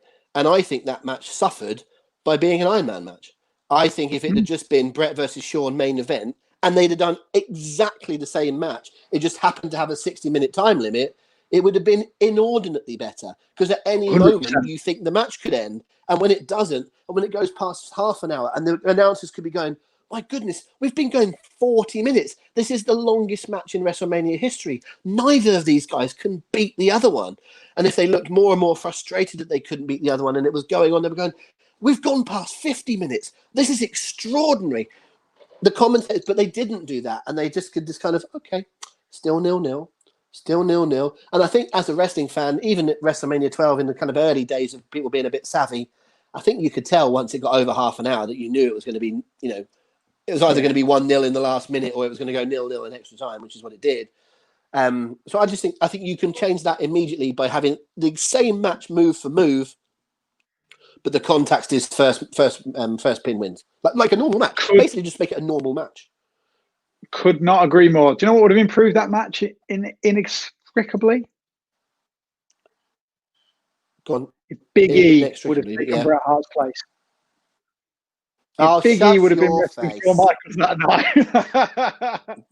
Can't be bringing it up again, arsehole. Paul's an arsehole. Big E's not an arsehole. Big E's all right. But you need to see last week's podcast for that one. I was just, while you were having your enforced break from your technology, I was just going through some of the comments online that I'd picked out, and I just want to do a couple more. And I'm skirting around some of the ones that we either I'm not including the ones we haven't talked about yet, but I am including some of the ones that we probably won't get to. But I just want to add a couple more. Will Kitchen says WCW Spring Stampede 99 is a variety of brilliant matches, exciting finishes, no stupidity, a revved up crowd, and a new world champ that wasn't one of the usual suspects. And Francis goes with, he's got a couple, some of which I'll hold back. He mentions Spring Stampede 94, including a Flair Steamboat match. It was the best match that year. It was good, but I think in terms of if you've got a Flair Steamboat match, I think the fact that they had several better ones 5 years earlier kind of holds against this one. Yeah. And he also says about Mayhem in Manchester, a good UK pay-per-view the week after Mania 14. And he says about King of the Ring 96 with the start of the Austin era. We sort of covered King of the Ring, didn't we, a few weeks ago when we did the best Kings of the Ring in terms of the people winning them. So we'll come back to King of the Ring in a second. But just to, I want to wrap up Survivor Series before we go on to any of the things that we might have missed off, and then get into a few deeper ones, because we need to get through these a little bit sharpish, because we did a much longer intro today. Sure. Any other Survivor Series shouts before we move on? Because I want to do King of the Ring next, and then just cover that. Yeah, absolutely. I want to nominate Survivor Series 96. Okay, interesting. Okay. Foremost, there's a number of reasons. The starting point being it's in Madison Square Garden in front of a very hot crowd. It felt exciting. Incredible first time match between Stone Cold Steve Austin and Bret Hart. Incredible match. A very good main event. Sid and Shawn Michaels again, same as Survivor Series, same as we went to in Royal Rumble 97. A better match, Sid's best match ever, and a really good story. Really strong main event. The debut of The Rock in a really good Survivor Series match. Tons of fun, that match, if you remember right. The four cartoonish heels against the four baby faces. It was right to be the opener, or very low down the card. It shouldn't have been anywhere close to the main event, but it was fun for a Survivor Series match. And that was pretty much it, really. They're the only real highlights. And you've got Superfly Jimmy Snuka coming out again at Madison Square Garden for a really good reaction. But I think that's just a Survivor Series that deserves a shout. I can definitely remember, Survivor Series 96, I would have been 12. I can definitely remember chatting to my mates the following day or a couple of days later when we'd all seen it. And we all thought it was really cool that Superfly came out as the surprise guest. We all went, oh, wow, Superfly. And actually, if you go online now, because obviously last night I did a little bit of, what do people think are the best pay-per-views of the 90s to try and get a big gauge. When people bring up that pay-per-view, they tend to bring up the fact that the surprise entrant, the surprise partner, was a disappointment. Because I think it was one of those examples of wrestling fans building up in their minds that it was going to be someone utterly monumental. There's even some suggestions that people thought it was going to be Randy Savage's return, and things such as that. And actually it turned out to be Superfly, and people went, oh. Whereas I never had that expectation as a kid. I was, oh, wow, Superfly's back. Although I do think, no, I won't get into that. But I was going to say, I think Jimmy Snuka is one of the most overrated acts. Or at least went on for far too long. I think in his heyday he was very good, but he went on for so long afterwards as a really terrible wrestler that it kind of taints what he did earlier on. But anyway, that's another topic for another day. You make a good case actually for 96. I just think I don't buy that any of those Survivor Series matches were all that good. Maybe Undertaker Mankind will tip it over for you. No, it's not that good either, because it's the silly one with the shark cage and whatever, and Undertaker comes down in that bat costume, and it's the lesser one, but it's still they had so many. The end of their rivalry. They had so many better matches. They had so many better matches than that building up to it. I think that was a disappointing match. And it is a better main event than one might expect because of Sid, and it's certainly very interesting. The fact that the crowd were very pro Sid and very anti Shawn, as I often say. It's on the long list anyway. It's on the long list. It shows what the so-called revered Madison Square Garden crowd know, that they thought Sid was better than Shawn Michaels and thought The Rock wouldn't amount to anything. And then they all cheered when Cena returned, didn't they, in about 2012 or whenever that was? And then they about 4 seconds later realized, oh no, we're supposed to boo this guy. We can't get excited, can we? Arseholes. Anyway, yeah, we'll put it on the long list. I'm not convinced it will make it, but it's you can stick it down, sir. Fine. King of the Ring. Francis mentioned King of the Ring 96 with Austin. We covered that the other week. I think we only just put Austin onto our top 5 list of Kings of the Ring. I don't think there's a King of the Ring pay-per-view that came to my mind as being anywhere near this list. To me, the nearest would be 93 because of the 3 Bret Hart matches. When we did the best King of the Ring, we came down on the fact that we thought the best King was Owen, and that was more because of how Owen played the character as well as it being a good story and some good matches. I think the best single night King of the Ring performance is Bret's, and I don't think it's even close. But there's not really anything else on that show, and a couple of the matches are good, but they're quite short. I don't think there's enough on that whole show to make it a viable contender, as much as I love Bret and as much as I think it's a great performance. Probably not, but the tournament was exceptional, and the other matches on the card, the matches on the card were very fun. Again, judging them in the context of the early 90s, when our in-ring expectations were far lower, and rightly so, because it was all about being entertained rather than anything else. But you go back and look at the Intercontinental title match between Crush and Shawn Michaels. Really decent match, really match. And one of my favourites, and again, a personal favourite, I don't expect many people to agree, but I really enjoyed at the time, and probably would again if I watched it now, the 8-man tag, the Steiners and the Smoking Guns against Money Inc. and, help me out, the Head Shrinkers. And I thought that was a really fun little match. Not winning any awards, not tipping anything over the edge, but I think King of the Ring 93 is maybe better than people remember, but probably not good enough to write down any further on this. I certainly think if we were doing we had this conversation, what's the best 90s King of the Ring pay-per-view? I think it's this one. It's that. Yeah. But I struggle to push it any further. Stick it on the medium list, but I don't think we'll get too deep into it. But we've done a lot of WWE stuff. Agreed. We'll come back. We've not really done WrestleMania yet, and we've not got into the sort of 97 post that era when we started to have more pay-per-views and more different ones. But we will get there, trust us. Give me something outside of the WWF bubble, Paul. Okay, I will. I'll give you something I'm not normally a fan of, but I do happen to have sought this pay-per-view out because it's very good. Heatwave 98 from ECW. Have you seen it? I probably have seen it at some point. I don't remember the one you're talking about. I have to say, to me, ECW pay-per-views don't have any identity. Do you know how you can remember a pay-per-view because it's a SummerSlam or it's a King of the Ring? Even WCW, I think, struggled. I struggled to remember the difference between Super Brawls and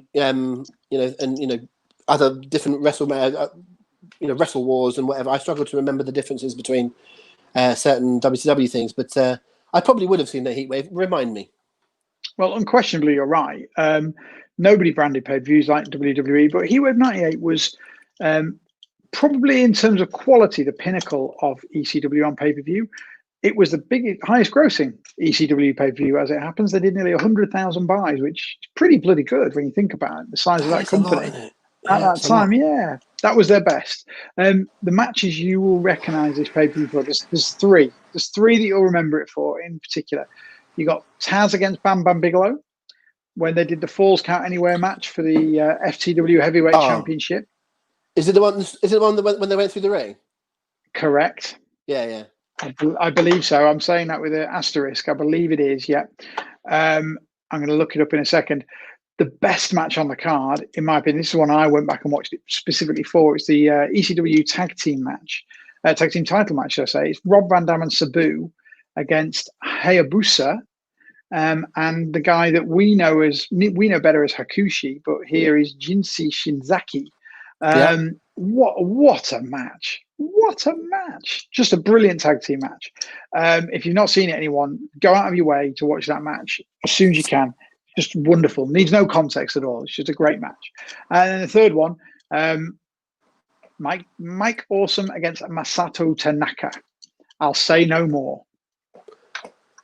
Well, they tended to have, some very extreme matches. Obviously, people will probably be most familiar with the One Night Stand from 2005 match, but there's a reason why that match was on that particular reunion show. It's because of what came before. So, correct. Yeah, perhaps a bit harder to watch in the current climate. But again, we're not talking about what would be acceptable in 2020, are we? We're talking about what it was at the time. So you're right. And by the way, I stand corrected on the Bam Bam Bigelow Taz match. It was not the same match, but it was still a very good match. Okay, cool. How strongly are you pushing for this? Not strongly, but I just wanted to give a balanced viewpoint on it. It was a really good show. More to the point where I'm someone that doesn't particularly care for ECW. It was never my thing. I never really enjoyed it. But I make a huge exception for this pay-per-view, and it's excellent. So if you're someone like me who doesn't remember ECW particularly fondly, please make an exception for this and go check it out. It's more a recommendation than a plug for it. I'm going to find, I think, that there's, when we go outside of the WWF bubble, and even when we step back into it in a wee minute, we've already touched on it briefly with a reference to SummerSlam 91, but can you have a great show that doesn't have a great main event? Is that possible? How good does the undercard need to be to cover for the main event? I give you Starrcade 1996. Okay. Do you remember anything about that? Just let me look it up to make sure I've got my year right. I'm sure I will when I recognise the years. Oh, yes. Cover it off, yes, I do. Probably one of the most disappointing main events in terms of what the hell just happened there in history. It's the main event of Roddy Piper versus Hollywood Hogan.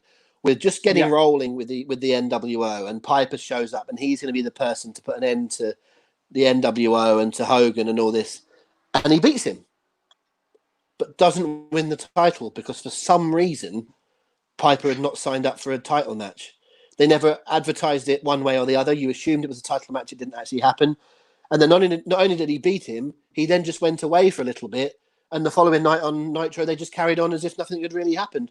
Hogan actually said, we beat Piper. And I was like, well, you didn't, though. And no one really called them out on it. Also, it's an awful match because it's two, middle-aged men that are struggling around the place at the time. But the undercard building up to it is amazing.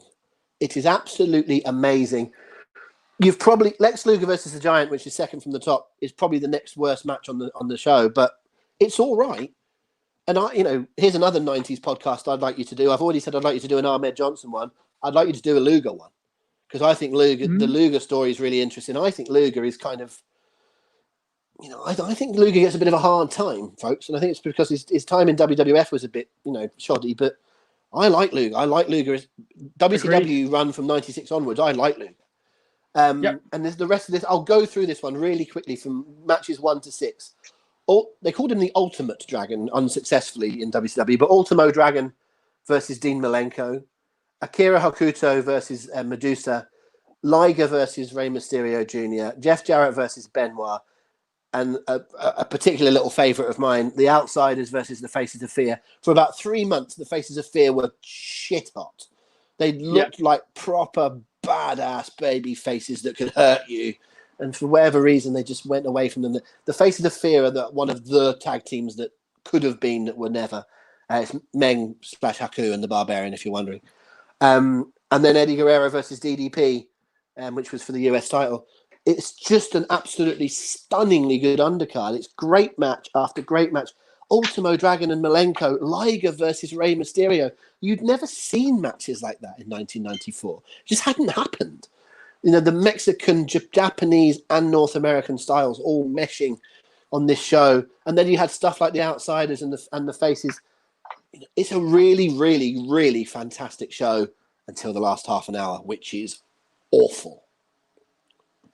Mate, I'm with you. I had it on my list as well. And in answer to your initial question, can you have a great pay-per-view without a great main event? Yes, you absolutely can. If the rest can make up for it, I think you really, really can. And I'd suggest this one. There's probably 2 or 3 from WCW. WCW was never that strong on pay-per-view ever. But I would say this one, along with 2 others, deserves some consideration, to be honest. So can I? Well, my other 2. So first of all, away. Funnily enough, the other one has exactly the same main event, but in a steel cage. It's Halloween Havoc '97. Okay. Piper against Hogan in the main event in a cage. Just to run through the rest of the card again, just so you can see where I'm going here. Yuji Nagata against Ultimo Dragon. By this point, dropped the Ultimate. Chris Jericho against Gato. Rey Mysterio Jr. against Eddie Guerrero in that title versus mask match. You remember that one? Phenomenal match. Title versus mask for the cruiserweight title. There's a couple of ropey ones here. We got Alex Wright against Steve McMichael and Jacqueline against Disco Inferno, but then it gets right up into Kurt Hennig versus Ric Flair for the US title. Lex Luger against Scott Hall with Larry Zbyszko, special referee, and then a Las Vegas sudden death match. Randy Savage against Diamond Dallas Page. Just shows how deep that roster was in terms of name value and talent, doesn't it? Absolutely. Just for those that don't remember, a Las Vegas sudden death match was a last man standing match. And if you go back to 97, you go back to 97 and remember that feud between Page and Savage. It was what made Dallas Page. Yeah, it was he obviously started on that road with his tanglings with the NWO, but he went off on a tangent with Savage for a bit, who was NWO. And that made him. And when he'd finished that feud, he was ready to be the top babyface in WCW. You need a gateway. You need something to get you onto that level. Someone even to get you onto that level. Page was just someone that the fans just took to. He was doing ordinary, silly mid-card shit, but as a heel, and the fans were cheering him in 95, 96. And as you say, stuff with the NWO started to make him a bit more credible, but you've got to make that step up. And yeah, I agree. I think it was the Savage stuff that did it. That's a good choice. It's not one I had on my list. And I think it's because in back of my mind, WCW didn't do necessarily great pay-per-views, certainly satisfying main events later on in their life. What I have got is I've got two from the early 90s, the pre-Nitro era, the pre-Bischoff era, because they're just so stacked full of great matches. I've got Wrestle War 1990. The matches that stand out to me, the main event is Flair and Luger in what is probably Luger's best match ever. We said about Sid's best match ever earlier. This is probably Luger's. It's got the Rock and Roll Express and the Midnight Express wrestled probably 17,000 times, in that sort of era. But this is one of their better ones on a more branded mainstream pay-per-view. It's an outstanding example of what they were about. And it's just WCW had a really, really good stock in trade of solid tag matches around that era. They took the tags really seriously.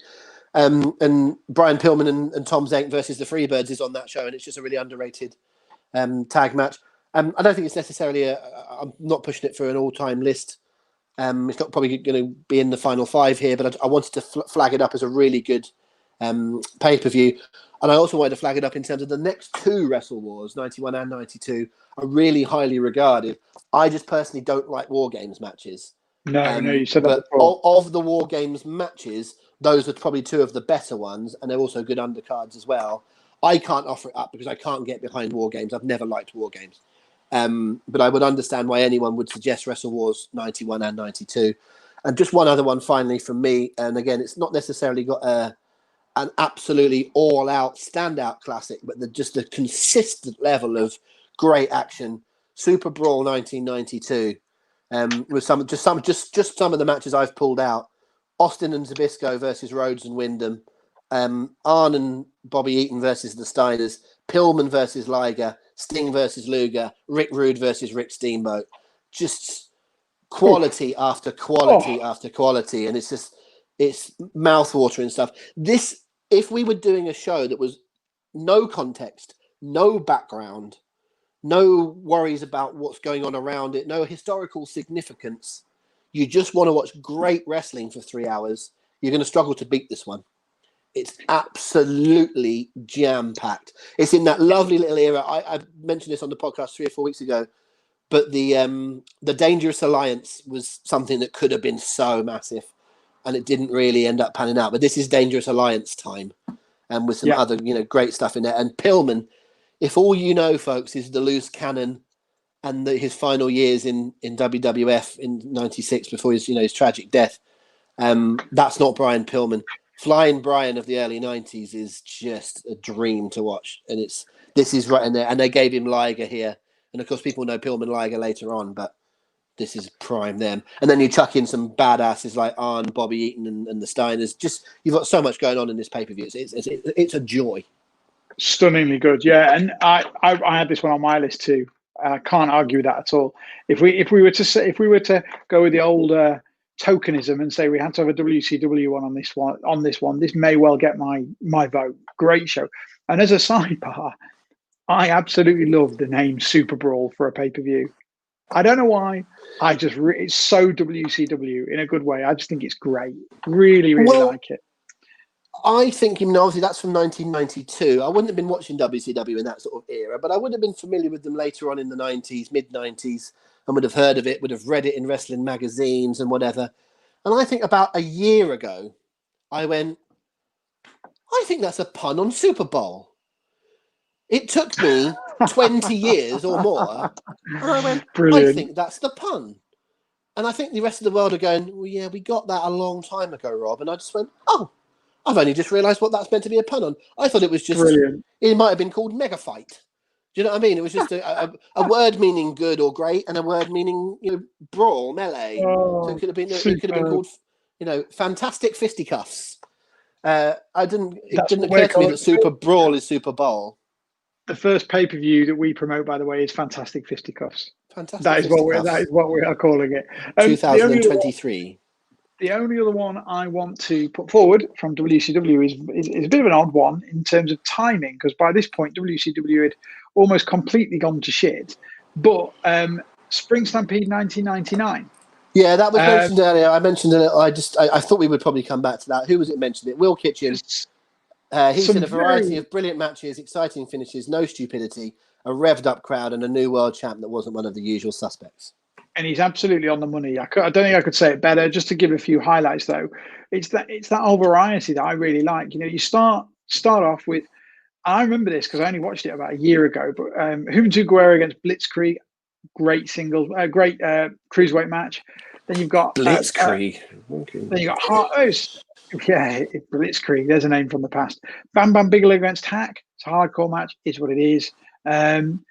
Couple of debate of skip ones, but then you got Rey Mysterio against Kidman in 1999. What a match that is! You've got one of my favourite tag team matches of all time because these two teams just gelled so well. Chris Benoit and Dean Malenko against Raven and Perry Saturn. Imagine that in 1999. That was such a cool match. Then you've got a very underrated Goldberg versus Kevin Nash match. You've got Steiner against Booker T in a match that is way better than it deserves to be. And then another match that probably is more fun than it deserves to be, is where Diamond Dallas Page won his first world title in a four-way match with Ric Flair, Hollywood Hogan, and Sting. Super fun. Savage in there as a special guest referee as well. I would argue for this one being in the final reckoning. I want to fight you. I mean, I hadn't written it down. But again, I would associate that more with being my lack of knowledge about WCW, and as anything else, just being a bit casual in terms of, in my mind, thinking, there's not too many great WCW pay-per-views. But you make a good case. The lineup, John's really interesting. If you think about those four that you just said, Benoit and Malenko, and Raven and Perry Saturn, all four of them, and this is spring. It's called Spring Stampede, so it's spring '99. So when are we talking? We're talking presumably March, April. It was in April 11th. Yeah. So when did the Radicals, as they were named, they moved over January 2000. January 2000. And then Jericho was. It was 21 years ago yesterday, so it's August 99. Monday. So in terms of the timeline, we know at this point in spring 1999, all four of the people we just mentioned won out. They're not happy about even if they don't want out, they're not happy about their position. You can imagine it's like, do you know when towards the end of a season they start talking about footballers wanting to play to get in the shop window? They're agitating for a bit of a move, and if they play really well, they think people might go, "Oh, I'll have a little look at them." You feel that match was as much for the WCW fans as it was for Vince McMahon. Do you know, not that Vince was probably watching WCW pay-per-views in 1999, but that might have been a kind of, right, we'll show everybody that they might have the usual suspects. Well, DDP might not be the usual suspects, but it's the same old crowd on top. But we will prove what we're about further down the card. and that's just one of those ones. It's stacked, isn't it? The further down you go, no one has ever, to my knowledge, ever said that their favourite match of all time was Hoovy versus Blitzkrieg. But it's not there to be your favourite match of all time. It's there to be the 5th or 6th best match on a really good pay-per-view. And that might well be what it was. I'm not going to fight you on it. I can't say I'm familiar with the pay-per-view off the top of my head, but it sounds fantastic. And if you're feeling that strongly on it, then I think we deserve to have a chat about it when it comes to the final reckoning.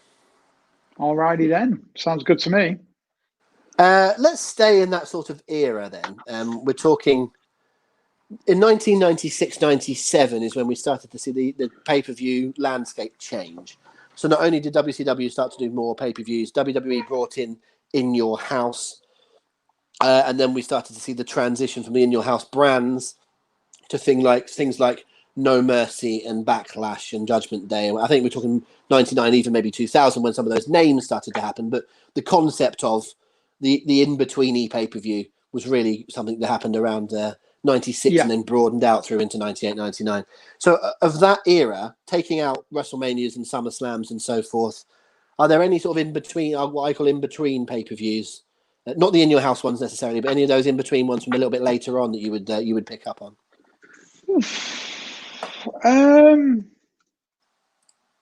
There's one that springs to mind straight away.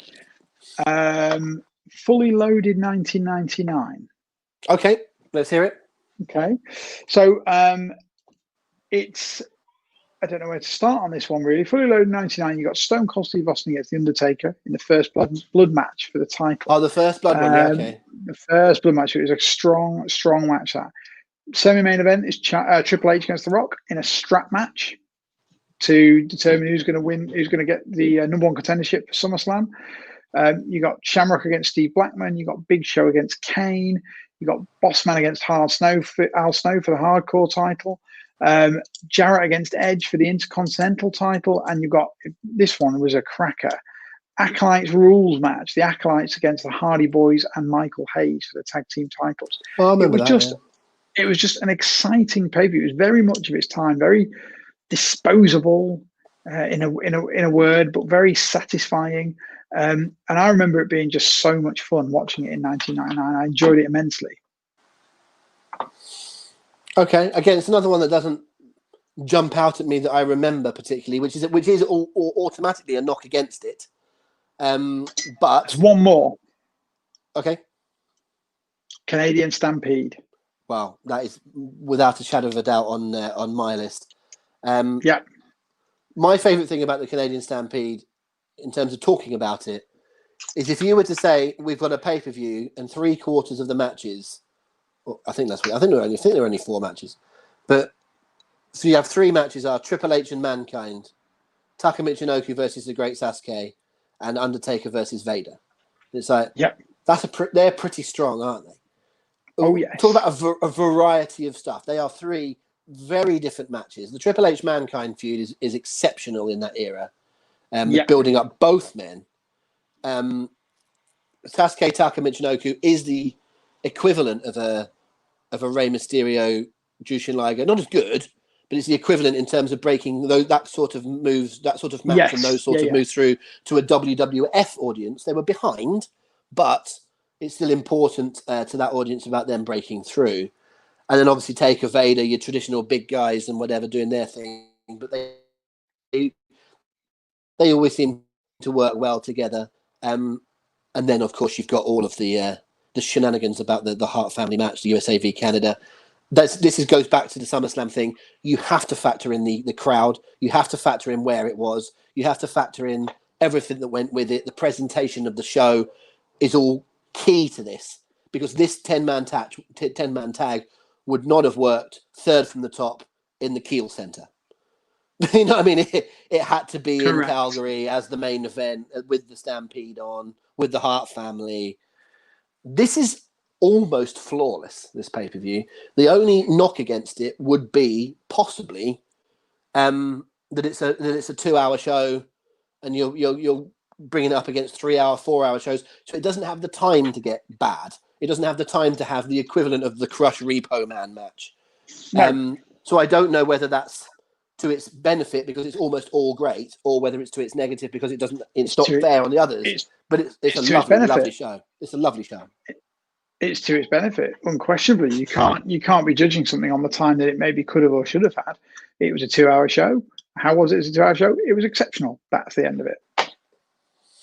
It is. I mean, it's wonderful. I mean, we probably could end up just skirting over this and moving on. It's almost so good, but we ought to give it a bit more due deference. And the main event in itself, I think it's one of those ones that if you go back and watch it, it's probably not an absolutely wonderful match. It's good.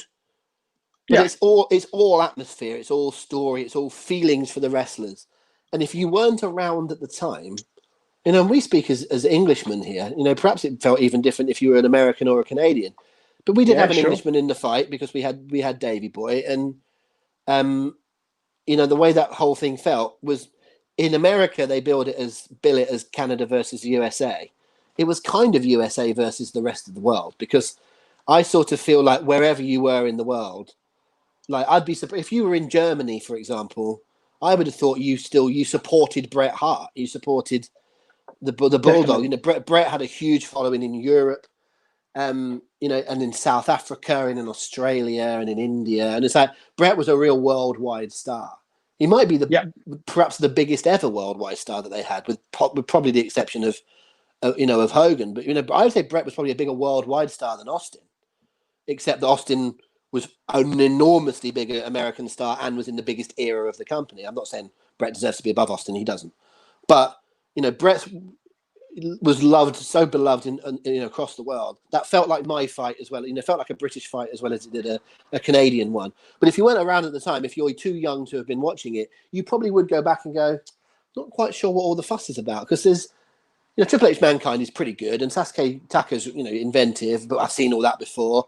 And Taker Vader's, two big guys, but it's not that exciting. And this 10-man tag, well, it's just a tag match. I could understand going back to watch that in isolation and not being blown away.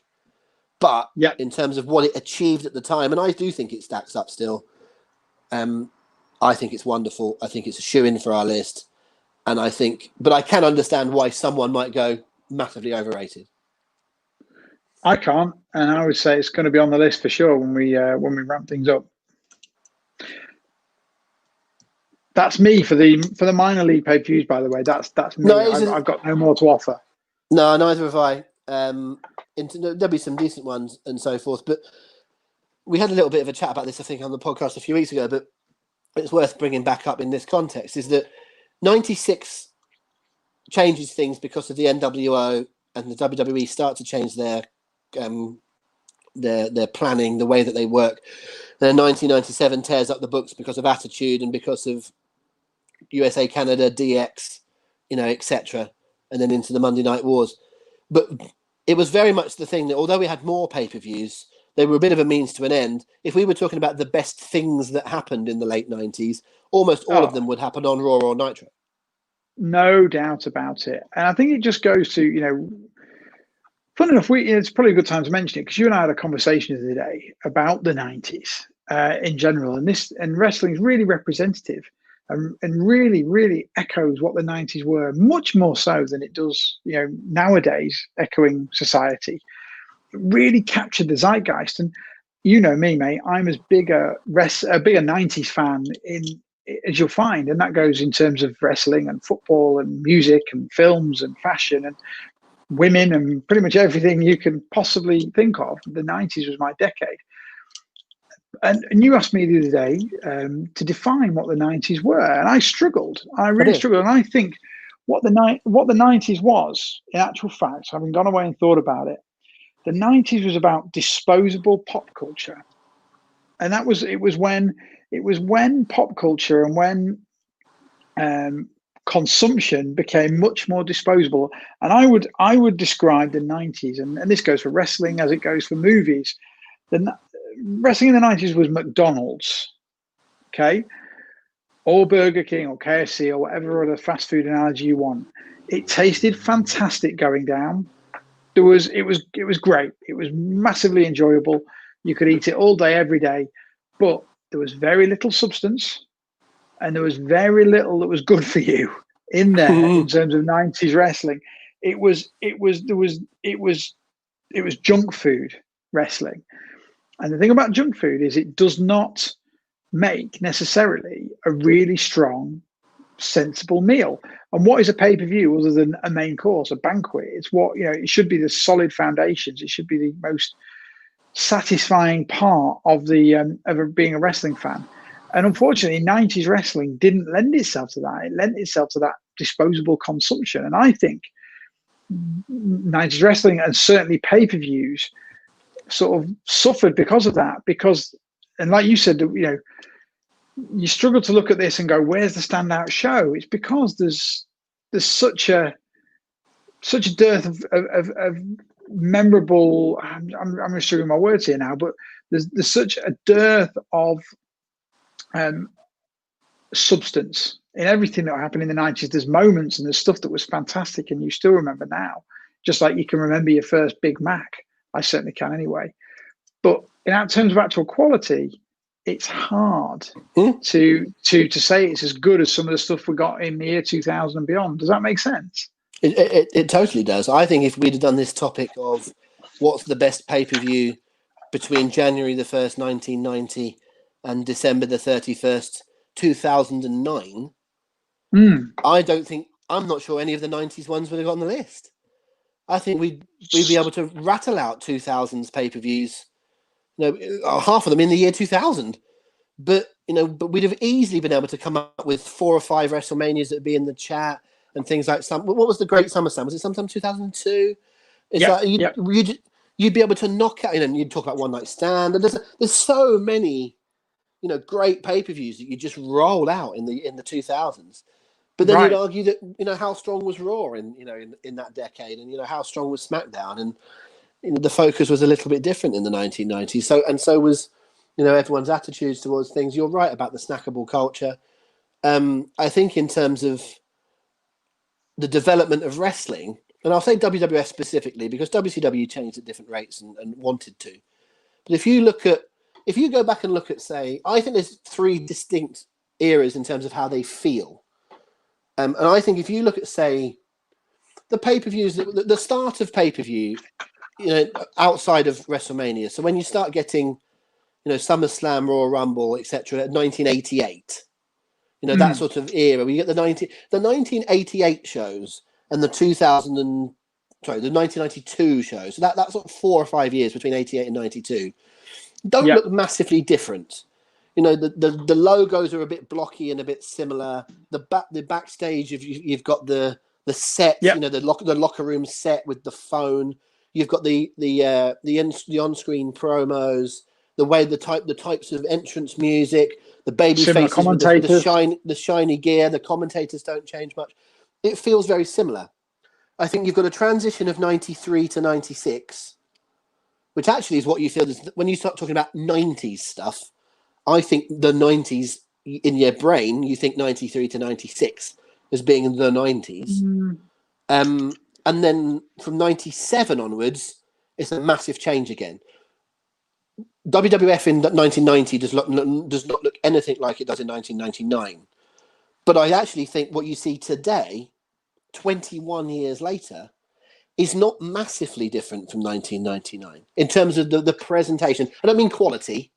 I mean the presentation and how things are done, how you could start off with a promo and how someone could be interrupted and then you go to a break and you come back and they're having a match, or how you build into pay-per-views, or there's the structure of the show. It's not exactly the same, but I don't think it's changed much over the last 10 years. I think it didn't change much in the 10 years before that. But between 88 and then 92 and then 92 and 99, it changes massively. It's extraordinary how much. And then you go back another 5 or 6 years before that, and you think of the original WrestleManias, again, that's totally different. So between 84 and 99, it's like about 4 or 5 different eras. But between 99 and now, it's not massively different. Yeah, no, I think you're absolutely on the money there, mate. And I just think that's why we're struggling to get too excited about too many of these, because there was so much that was fun, but there's not a lot that was classic, if that makes sense. Which is why, and I sound like a shill now, but this is why the 90s podcast, the How Mania podcast, is going to be such fun, because we can get into some serious debates if necessary, about why things didn't work and about the people that I said, like your Ahmed Johnsons or your Lex Lugers. But you can also have a look at WrestleMania 9 and smile, or you can look at certain, the evolution of In Your House, or the start of the Monday Night War, or the characters, the job characters like TL Hopper and Duke Drosy and whatever. And it's like there's so much depth, there's so much to talk about, and there's so much to have fun with. I'm looking forward to listening to that podcast with you guys when I'm not on, and having some fun with it, because I feel like it's going to be really easy to listen to, easy to understand podcast, because it's such a fun era to discuss. It's really easy. It's more fun to discuss, not crap stuff, but more light-hearted and not so serious stuff, I think, sometimes. Yes. So looking forward to that. Right. I think we've covered pretty much everything bar a few SummerSlams that we've left off so far and WrestleManias. Okay, so let's go SummerSlam, shall we? Let's go SummerSlam. It's where we started. So we've kind of talked about 91 and 92. I'm not sure we've discussed anything further on, but I think there's 3 or 4 that could come into the discussion. We talked about can you have a great show without having a great main event? How do you feel about SummerSlam 1995? I feel like I wouldn't even give it a second's thought. Well, what I would say is I think it's probably not going to get into the chat for the 5. It's probably not in the greatest in terms of the pay-per-views, but it might be one of the most underrated. Because what do you automatically do is go to Diesel versus King Mabel, which is not very good. There's no trying to dress that up. It's not very good. But if you go through the rest of the card, it is one of those cards where you've got either satisfying stories that aren't necessarily great action, or you've got some really good matches. Now, I'm going to take away Undertaker versus Karma, which I don't rate, and I'm going to take away the Smoking Guns versus the Blue Brothers, which I don't even remember. But the Bret Hart versus Isaac Yankem match is not as bad as people think. It's not great, and it is an unsatisfying finish, but it's all right. For 15 minutes of action, it's all right. It's not a classic Bret match, but an average Bret match is better than a good match with most other people. I think Shawn Michaels versus Razor Ramon with the ladder match might be as good, if not better, than the WrestleMania 10 one. It will never be considered so because it's not first, but it's an absolute beauty. And considering they had to follow up what they'd done the year before, it's a stunningly good match.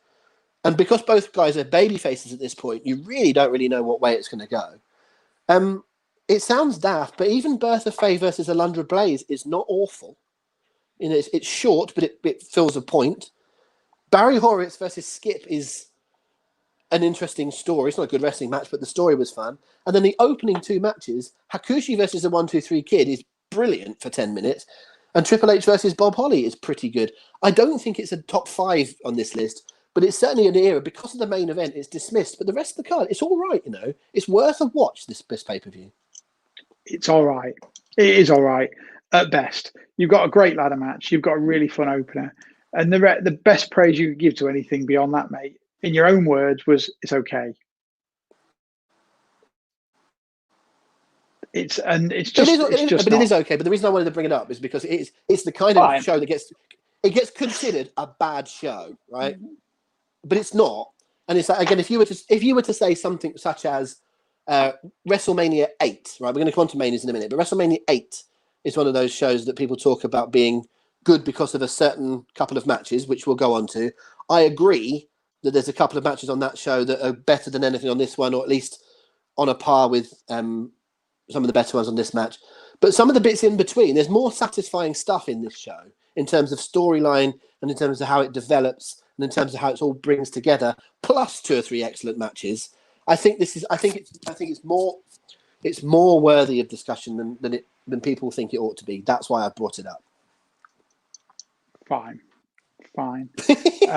So nonplussed.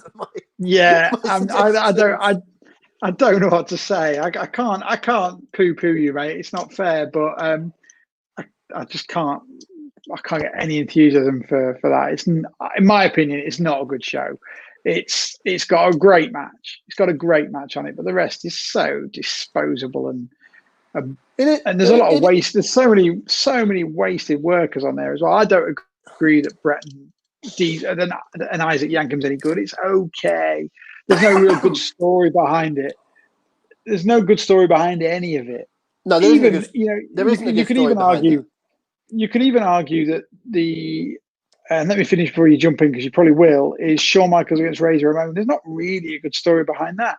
They wanted to put them together to have another ladder match to pop a buy rate. So they convoluted a story that it's, two baby faces now who want to go again and see who's the best. That's not a story. It's an excuse. And it was just, no, mate, I don't want to dwell on it too much because there's no point dwelling on crap. But no, well, it's not. No, this is exactly my point. It isn't crap. It's all right. And it's bang average. I would say, because I mentioned WrestleMania 8 because that is an interesting, polarizing one, and it's probably where we can go next after the SummerSlams.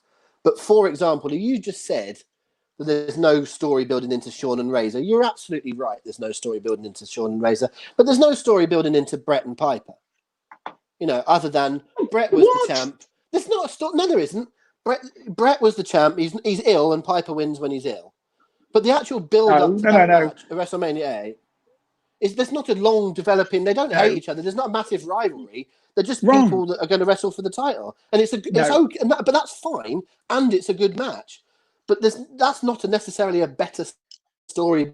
But there is than Shawn and Razor is. There is a story, and it fueled the match. The story in that one in particular was Bret Hart lost to the Mountie because he was ill with flu. Piper beat the Mountie for the title in his stead. Bret Hart's getting his fair and just rematch. Piper's defending the only title that he's ever held in WWE, so he holds it incredibly dearly, and he's willing to sacrifice the family friendship that he's held for decades to do it, whereas Bret Hart is the assassin. He's the cool he's a babyface, but he's focused on the title, and his friendship is put to the wayside to win this match. And then obviously there's a story within the match, which is something different. No, but you've done that. You've done that though. You've brought up all that story. Yes, you have. You've done all that story yourself because you're intelligent and you understand how things work. That wasn't built up. It wasn't a story. It was. All of the focus of that pay-per-view, rightly, is on Flair and Savage and on Hogan and mate, that was justice. There. It was part of the story, but it's not an intense. It's not got lots of twists and turns and builds, and there's not things building up to that over a long period of time. It's just two people in position now, and I'm not knocking it, by the way. It's fine, but what I'm saying is it gets put up as being a really good match on a really good show, and it is a good match on a good show. But I'm saying that there's nothing different about Shawn and Razor, for example. It's for the same title. It's still two baby faces. There's just as much behind it. They had a ladder match the year before. They're now both baby faces. How do they coexist? Razor does, dismiss him as being, I'm not going to be friends with you. I've never met you before when we go out and to have this match. And then it's an absolute doozy. It's a better match than Brett and Piper. And I'm not knocking Brett and Piper. It's good. It's good action, good build, perfectly acceptable. I'm just saying that this particular match I think is as good, if not better. In fact, no, it is. It's a better wrestling match. Fine. Okay. We'll agree to disagree, but not by much.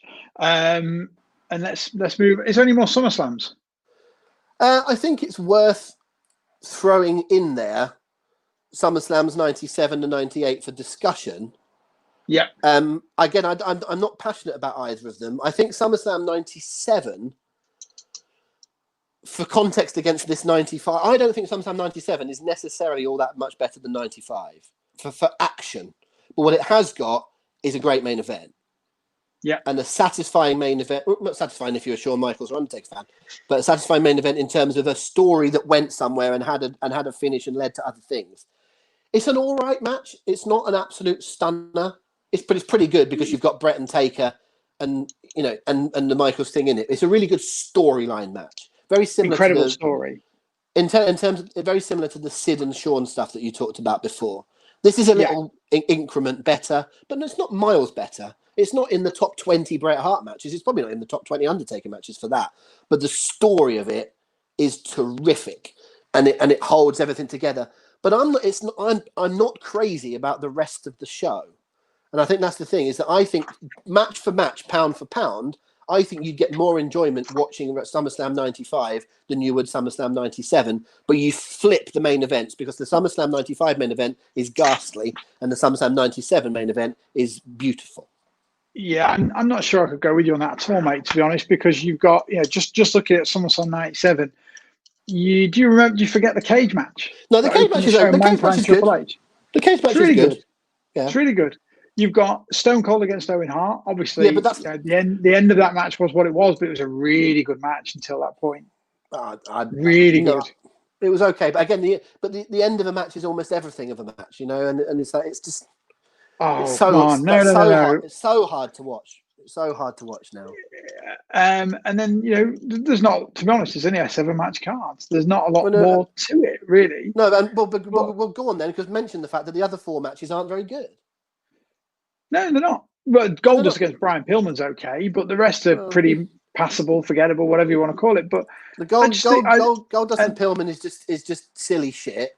And the key LOD who are past it against the Godwins. Yeah. The Bulldog and Shamrock didn't gel whatsoever, and then Bariquas and DOA, no one ever cared about them. This is my point: is that it's a great main event. It's a second from the top match that didn't finish properly, and it's a pretty good opener. You've hit the nail on the head when you say that nobody cared about the Bariquas and the Disciples of Apocalypse. You're absolutely right. But by saying that, you've highlighted why this card is so much better than '95, because people cared about pretty much everyone on the card. And by this point, WWE had built up their characters to the point where you did care about people top and bottom of the card. And I just looked at '95, and that's just not the case. I mean, I may have the benefit of I've watched it quite recently, but I just remember watching it recently thinking, bloody hell, this is so much better than I remember. If nothing else, everybody, if you don't know the show that I'm talking about, if nothing else, go and watch Hakushi versus the 1-2-3 Kid. It is stupidly good. Well, what I will do is I will ridiculously good for a 10-minute match. I will go and watch it this week before our next podcast. I'll watch it and we'll have a chat. And I will, as you know me, if I think I'm wrong, I'll tell you I'm wrong. But I'll go. I haven't watched it for 15 years, probably more. And I feel like I'll go and have a look. I feel like it sounds like I'm pushing it to sound as if I've got some sort of vendetta against everything else, and I want to push it. I'm not going to be suggesting it for the final 5. It's nowhere near it. It's just I've just so constantly seen it dismissed as a bad show, and I just don't think it is. I see where you're coming from. So I think people automatically remember something like '97 because again, it brings it back to my point. Maybe I'm wrong in my concept, because maybe the point is it's all about the main event, and if the main event's not good enough, then it brings everything else down.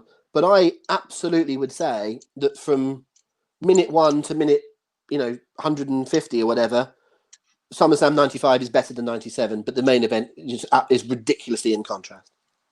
Fair enough. So '98, where do you stand on that one?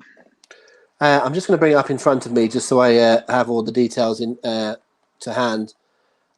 This feels like an era where things were really, really clicking. And it's hard to judge this because of the fact that, again, the whole point of wrestling is that people are over in their roles, isn't it? And that people care about them and buy things. And this is one of those shows where you go through absolutely every name that's on there, and you know their character, you know their story, you know their motivation, you know whatever they're a babyface or a heel, you know what the fans think of them. And I'm not going to just absolutely rip through it. Apart, the oddities versus Kai and Tai is, forget that, ridiculous. Yeah. But other than that, you've got a whole bunch of good work. I didn't like the Lion's Den match, not my thing, but they were building Shamrock, or they wanted to, have Shamrock in that sort of role. And then after that, you start going, well, it's a good Austin Taker match. It's satisfying because it kind of blows that off for the time being. Triple H and The Rock in the ladder match, they're bubbling under at this point, aren't they? They're just waiting to break into that next level, and that's literally The Rock does the next night. You can watch Triple H's career by SummerSlams. You can look at Hunter Hearst Helmsley versus Bob Holly in 1995, and then you get to he is on 96, isn't he? Have I got that wrong? Maybe he's not on 96. I don't know. I had in my mind. No, he's not actually. I had in my mind that he'd got into that that run he had with Goldust, but that happens a little bit later in the year. So I don't think he's on that show. But certainly from '95, you got the Hunter Hearst Helmsley, and then in '97 you start to see the stuff with Mankind. '98 you get the bit with The Rock. You know, you're just carrying on, and then in '99 he's in the title match for the first time, I believe. I think that's his first title encounter. Might be wrong. And then by the following year, SummerSlam 2000, it's all about him. You know, it's the McMahon Helmsley era, and so it's a fascinating, you know, timeline of his. And so you have to factor him and The Rock at 98, because it's a stunningly good ladder match. It's a good main event, and the rest of it is, you know, it's. I don't look at any of the rest of the matches and go, here's a good match, here's a good match, here's a good match. D'Lo Brown versus Val Venus, X-Pac versus Double J, Edge and Sable versus Jackie and Mark Mero, Ken Shamrock versus Owen Hart, New Age Outlaws versus Mankind. I don't think any of those matches are better than 2.5 star, 3 stars, but that's kind of not the point of 1998. To understand 1998, you have to get the fact that everybody on the card had a role, everybody on the card seemed to be over, and the top 2 matches deliver. You know, I personally wouldn't throw this in, but I wouldn't fight you if you wanted to. I can understand a good case for this. Well, I don't, and it's odd because I look at this and the period and everything that was going on, and I feel like this should be a good pay-per-view, but I've always been pretty cold on it.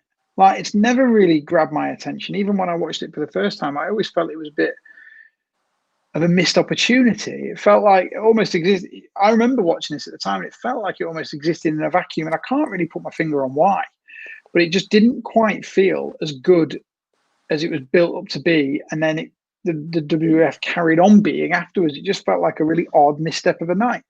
Maybe it's me, but it never inspired any interest in me at all. No, like I said, I wouldn't throw it up there as being a great, but in terms of its, I wouldn't put this a million miles away from the Deadly Game Survivor Series in terms of being, it achieves everything it's supposed to achieve. You know, it's well worked, it's well put together, it's relatively straightforward, it's relatively logical, and the two main events deliver. I think it's a very acceptable. I would imagine on the Monday after that Sunday night, everyone was high-fiving and going, did a good job there. But maybe historically, it doesn't, you know, 22 years later, make you go, God, I want to go back and watch SummerSlam 1998 again. Agreed. So let's look at some WrestleMania, because we've already got 10 on the long list, I think, and we've got 10 WrestleManias to look at to finish this off. Well, we've already sort of touched on 12, and that's obviously not going to go in because we're not high on the on the Iron Man match. I think everyone realizes that 13 is rubbish apart from Brett and Austin, and that's not enough to carry the rest of it. Agreed? Fully. We've talked about 9. That's never going to get on a list. I think you've got what numbers takes us out of? So it's 15, isn't it? So it's 14 and 15 at the end. Yeah, 6 and 7 to start. So it's 6 and 7, 6, 7, 8 to start. 6 is remembered fondly because of the main event that a lot of us remember as kids, or people remember as kids. But there's nothing before Hogan Warrior. Nothing at all.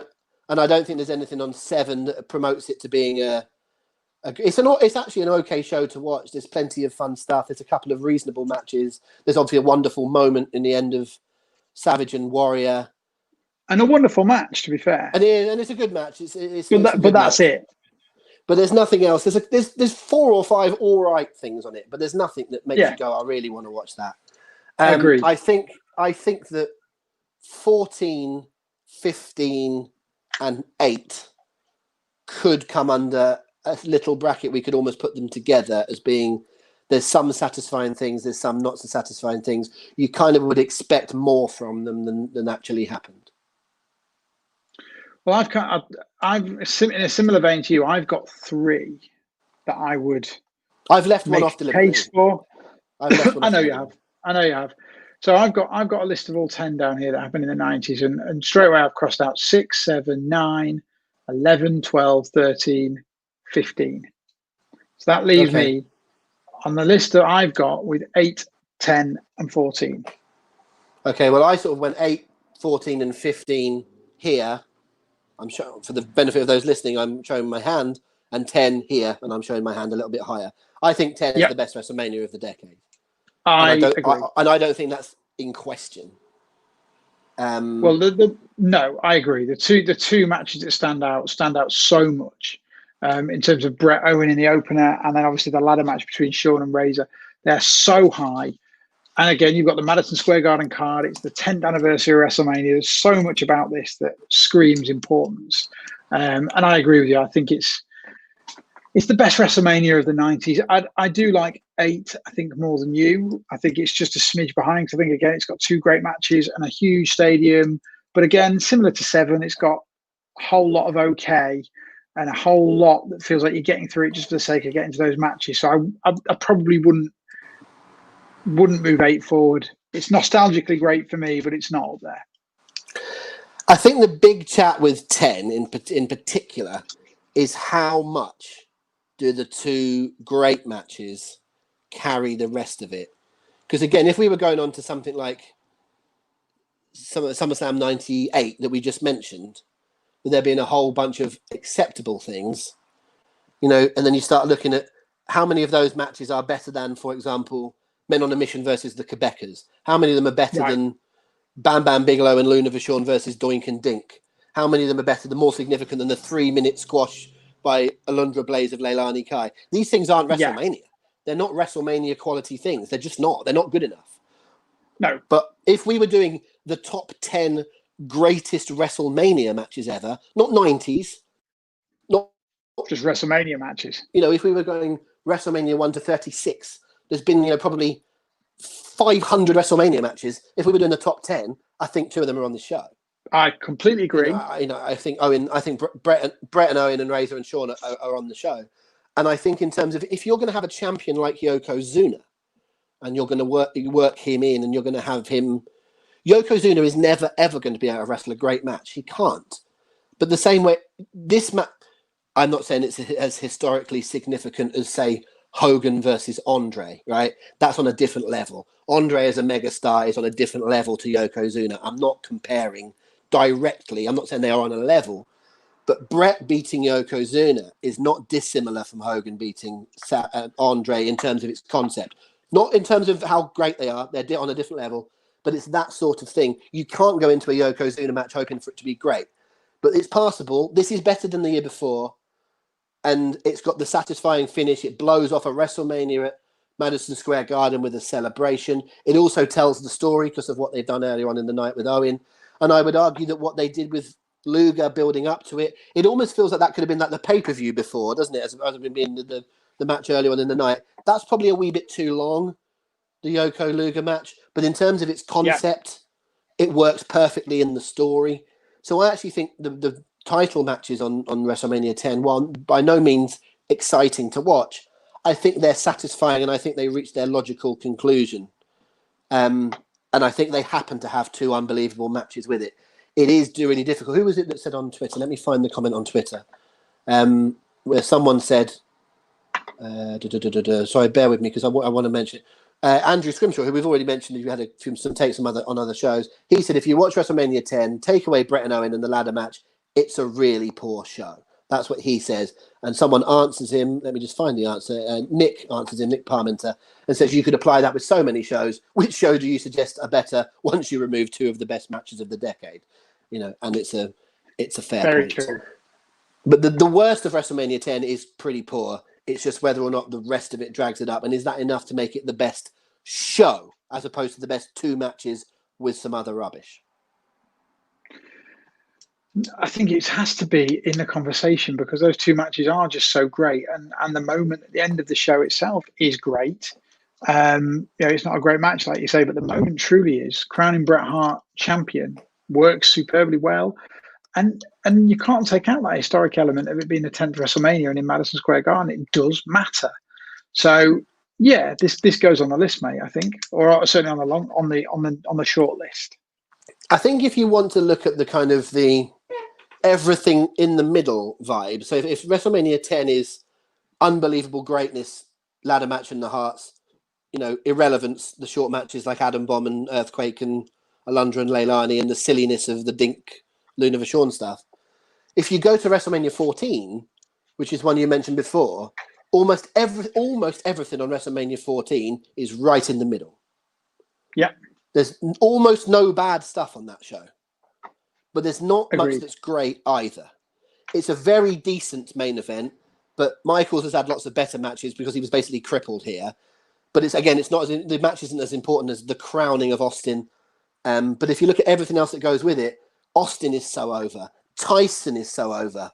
You know, Taker and Kane isn't a great match, but Taker and Kane as a unit, as a story, is so over. Sable is on this show wrestling, and it's not by no means a great match. In fact, it's a pretty terrible match. But Sable was so over, and her being on the winning side and standing out for Mark Mero. The Rock is growing here. This is the Rock, you know, losing to Shamrock, but actually winning by DQ and in that sort of finish. It's all right, you know. It's just a consistent 3-star show. Yeah. Agreed. Everything else on there: Tucker versus Aguila, Triple H, Owen Hart. There's the Battle Royal, which LOD 2000 wins. Cactus Jack and Chainsaw Charlie with the dumpster match. It's all fine. There's nothing great, but there's nothing bad. It's just okay, isn't it? It's just okay. But it's probably an all-round, you know, just as good a show as WrestleMania 10, except the WrestleMania 10's highs are so high that it drags. You would probably say that if you went to see I'm not a big music guy, but if you went to a festival and you saw 2 of your favorite ever bands and another couple of bands that were dead fun and 4 other bands that were shit, you'd come away going, I got to see so-and-so. I got to see so-and-so. And if you went to see 11 bands and they were all fine, you'd go, I enjoyed my evening, but it will never go down as one of the greatest evenings of my life. True. Do you know what I mean? It's like you will put up with rubbish in terms to see the things that you really loved. I would rather watch the crap of WrestleMania 10 to get to Owen and Brett or to get to Shawn and Razor than I would go through WrestleMania 14 and go, that was all right, lads. So are you saying what I think you're saying and what I agree with, that WrestleMania 10 is the only one that makes the list? I think so. I mean, we've not really done 8. But, you know, in terms of if you want to just go face to face, I think we would probably agree, wouldn't we, that the best 2 matches on WrestleMania 8 are Brett and Piper and Savage and Flair. Yep.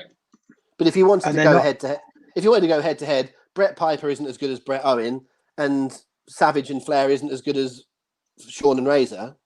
Precisely. It's the same premise and both lesser matches. And if you're going for major action in the main event, Brett Yoko is better than Hogan Justice. Yeah, it's a no-brainer. And everything else in there is sort of okay. Tatanka beat Mick Martel. Yeah.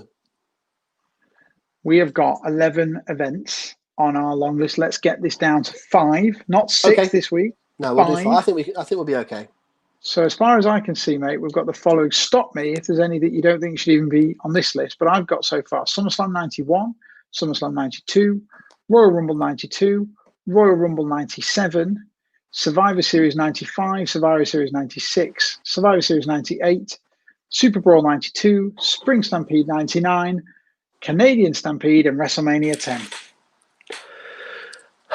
I've only got 2 definites. Let me get back on shot. I've only got 2 definites. What are your 2 definites? I think because you've got to have a WrestleMania in there because of how it's so important to wrestling. You pick the best WrestleMania. I think it's got to be in there. I think WrestleMania 10's got to be on the list. Okay. And I think for its absolute quality from start to finish, I think Canadian Stampede has to be on the list. I think so too. And I can agree with the WrestleMania point as well. They're the only 2 that I think that we'll probably both agree on a kind of a beyond doubt. I could probably pick another 3, but I would be on the understanding that they would be 3 that I would pick and they might not mesh with everybody else. Well, let's get rid of a couple. Let's get rid of a couple. Let's get rid of Survivor Series 96, shall we, for kickoff? Yes, I wouldn't. I didn't agree with that one, so yeah. So let's get rid of that one. Let's sadly also get rid of SummerSlam 92. I think we've explained that there are better SummerSlams, and you know, In terms, not that we only count. If the best 5 shows of the 90s were all SummerSlams, we could put all 5 of them in. But I think we've proven. I think we've proven that there are better SummerSlams, and since we're going to have stuff like Mania 10 and In Your House and stuff, we're going to have in there. Oh, do you know what? There's one other thing that I wanted to mention, and I'll mention it to get it out of the way, because I can just feel that there might be people yelling at us. Right? It's a match that when we did the best In Your House matches, it won that poll, I believe. I think we ought to just recognise In Your House Bad Blood. Yeah, fair. I don't think it's anywhere near one of the best shows of the decade, but it's got one of the best matches of the decade in it. And I could see people saying, oh, how could you leave out the show that's got Michaels and Undertaker in a Hell in a Cell? Well, I would argue because, first of all, name me the rest of the show. And B, when you do name it, it's Nation of Domination, Legion of Doom, Max Mini, Nova, Mosaic, Tarantula, the Godwins versus the Headbangers, Owen Hart, Farouk, DOA, Los Boricuas again, and Brett Bulldog versus Patriot Invader in a god-awful flag match that took 25 minutes. It's a poor undercard. And considering how important 1997 was and how good 1997 was, it's a poor undercard and a great main event. If we're going to do those kind of setup shows, there are better ones to do than that. It's not even top 5 of its own year. No, it's not. But I just wanted to bring it up because I feel like people will mention it. Yeah, I get that, mate. Definitely. Okay. Any more that we can knock off the back end? So, well, there's a question of what do we do in terms of, do we have I won't say token WCW show, but it feels like some people will prefer a different style, and it kind of feels like we ought to offer up at least one alternative to the WWF Vince McMahon product. I am looking at Super Bowl '92 and thinking it was such a strong event that I think it's fair to include it. Actually, like that's the one my eyes keep being drawn to it. That's the one that I would throw up there, and it's the one of this list that I don't.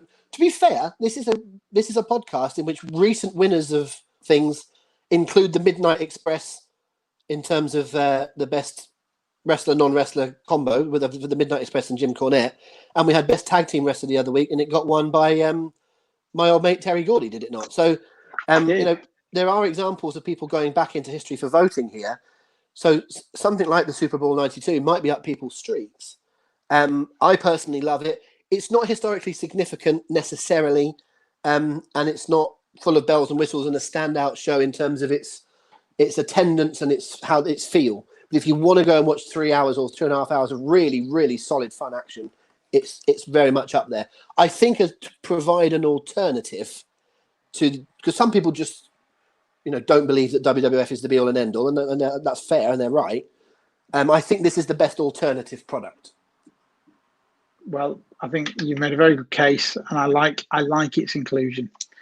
So that leaves us 5 pay-per-views for 2 slots. So we've got SummerSlam 91, Royal Rumbles in 92 and 97, and Survivor Series in 98 and 95.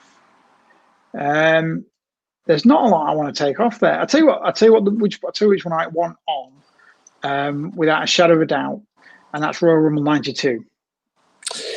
Yeah, I think it's hard to fight it because the main event is basically half of the show. Carry it. This one it absolutely does. And what's underneath isn't terrible. It's just it's not memorable. But I think the main event is so good. I'm okay with that. It wouldn't be in my 5. But fine. As I often try and say on this show, it's not about me. It's about what we need to present via a logical discussion. And I absolutely feel that it would look, the list would kind of look wrong without it if it was just to my personal tastes. So here's what we're going to do next. There's 4 left. You're going to knock one off, and I'm going to knock one off. And you can knock whichever one you wish. So SummerSlam 91, Royal Rumble 97, and Survivor Series 98 and 95. I think you're knocking Survivor Series 98 off. Yeah, I am, yeah. I thought as much.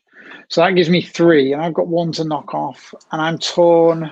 And by the way, I like it, and I really like it, and I respect its status. I think it's a brilliantly put together show, but I think it feels like a 3-hour Raw. It doesn't feel like a pay-per-view. There's not enough good wrestling on it.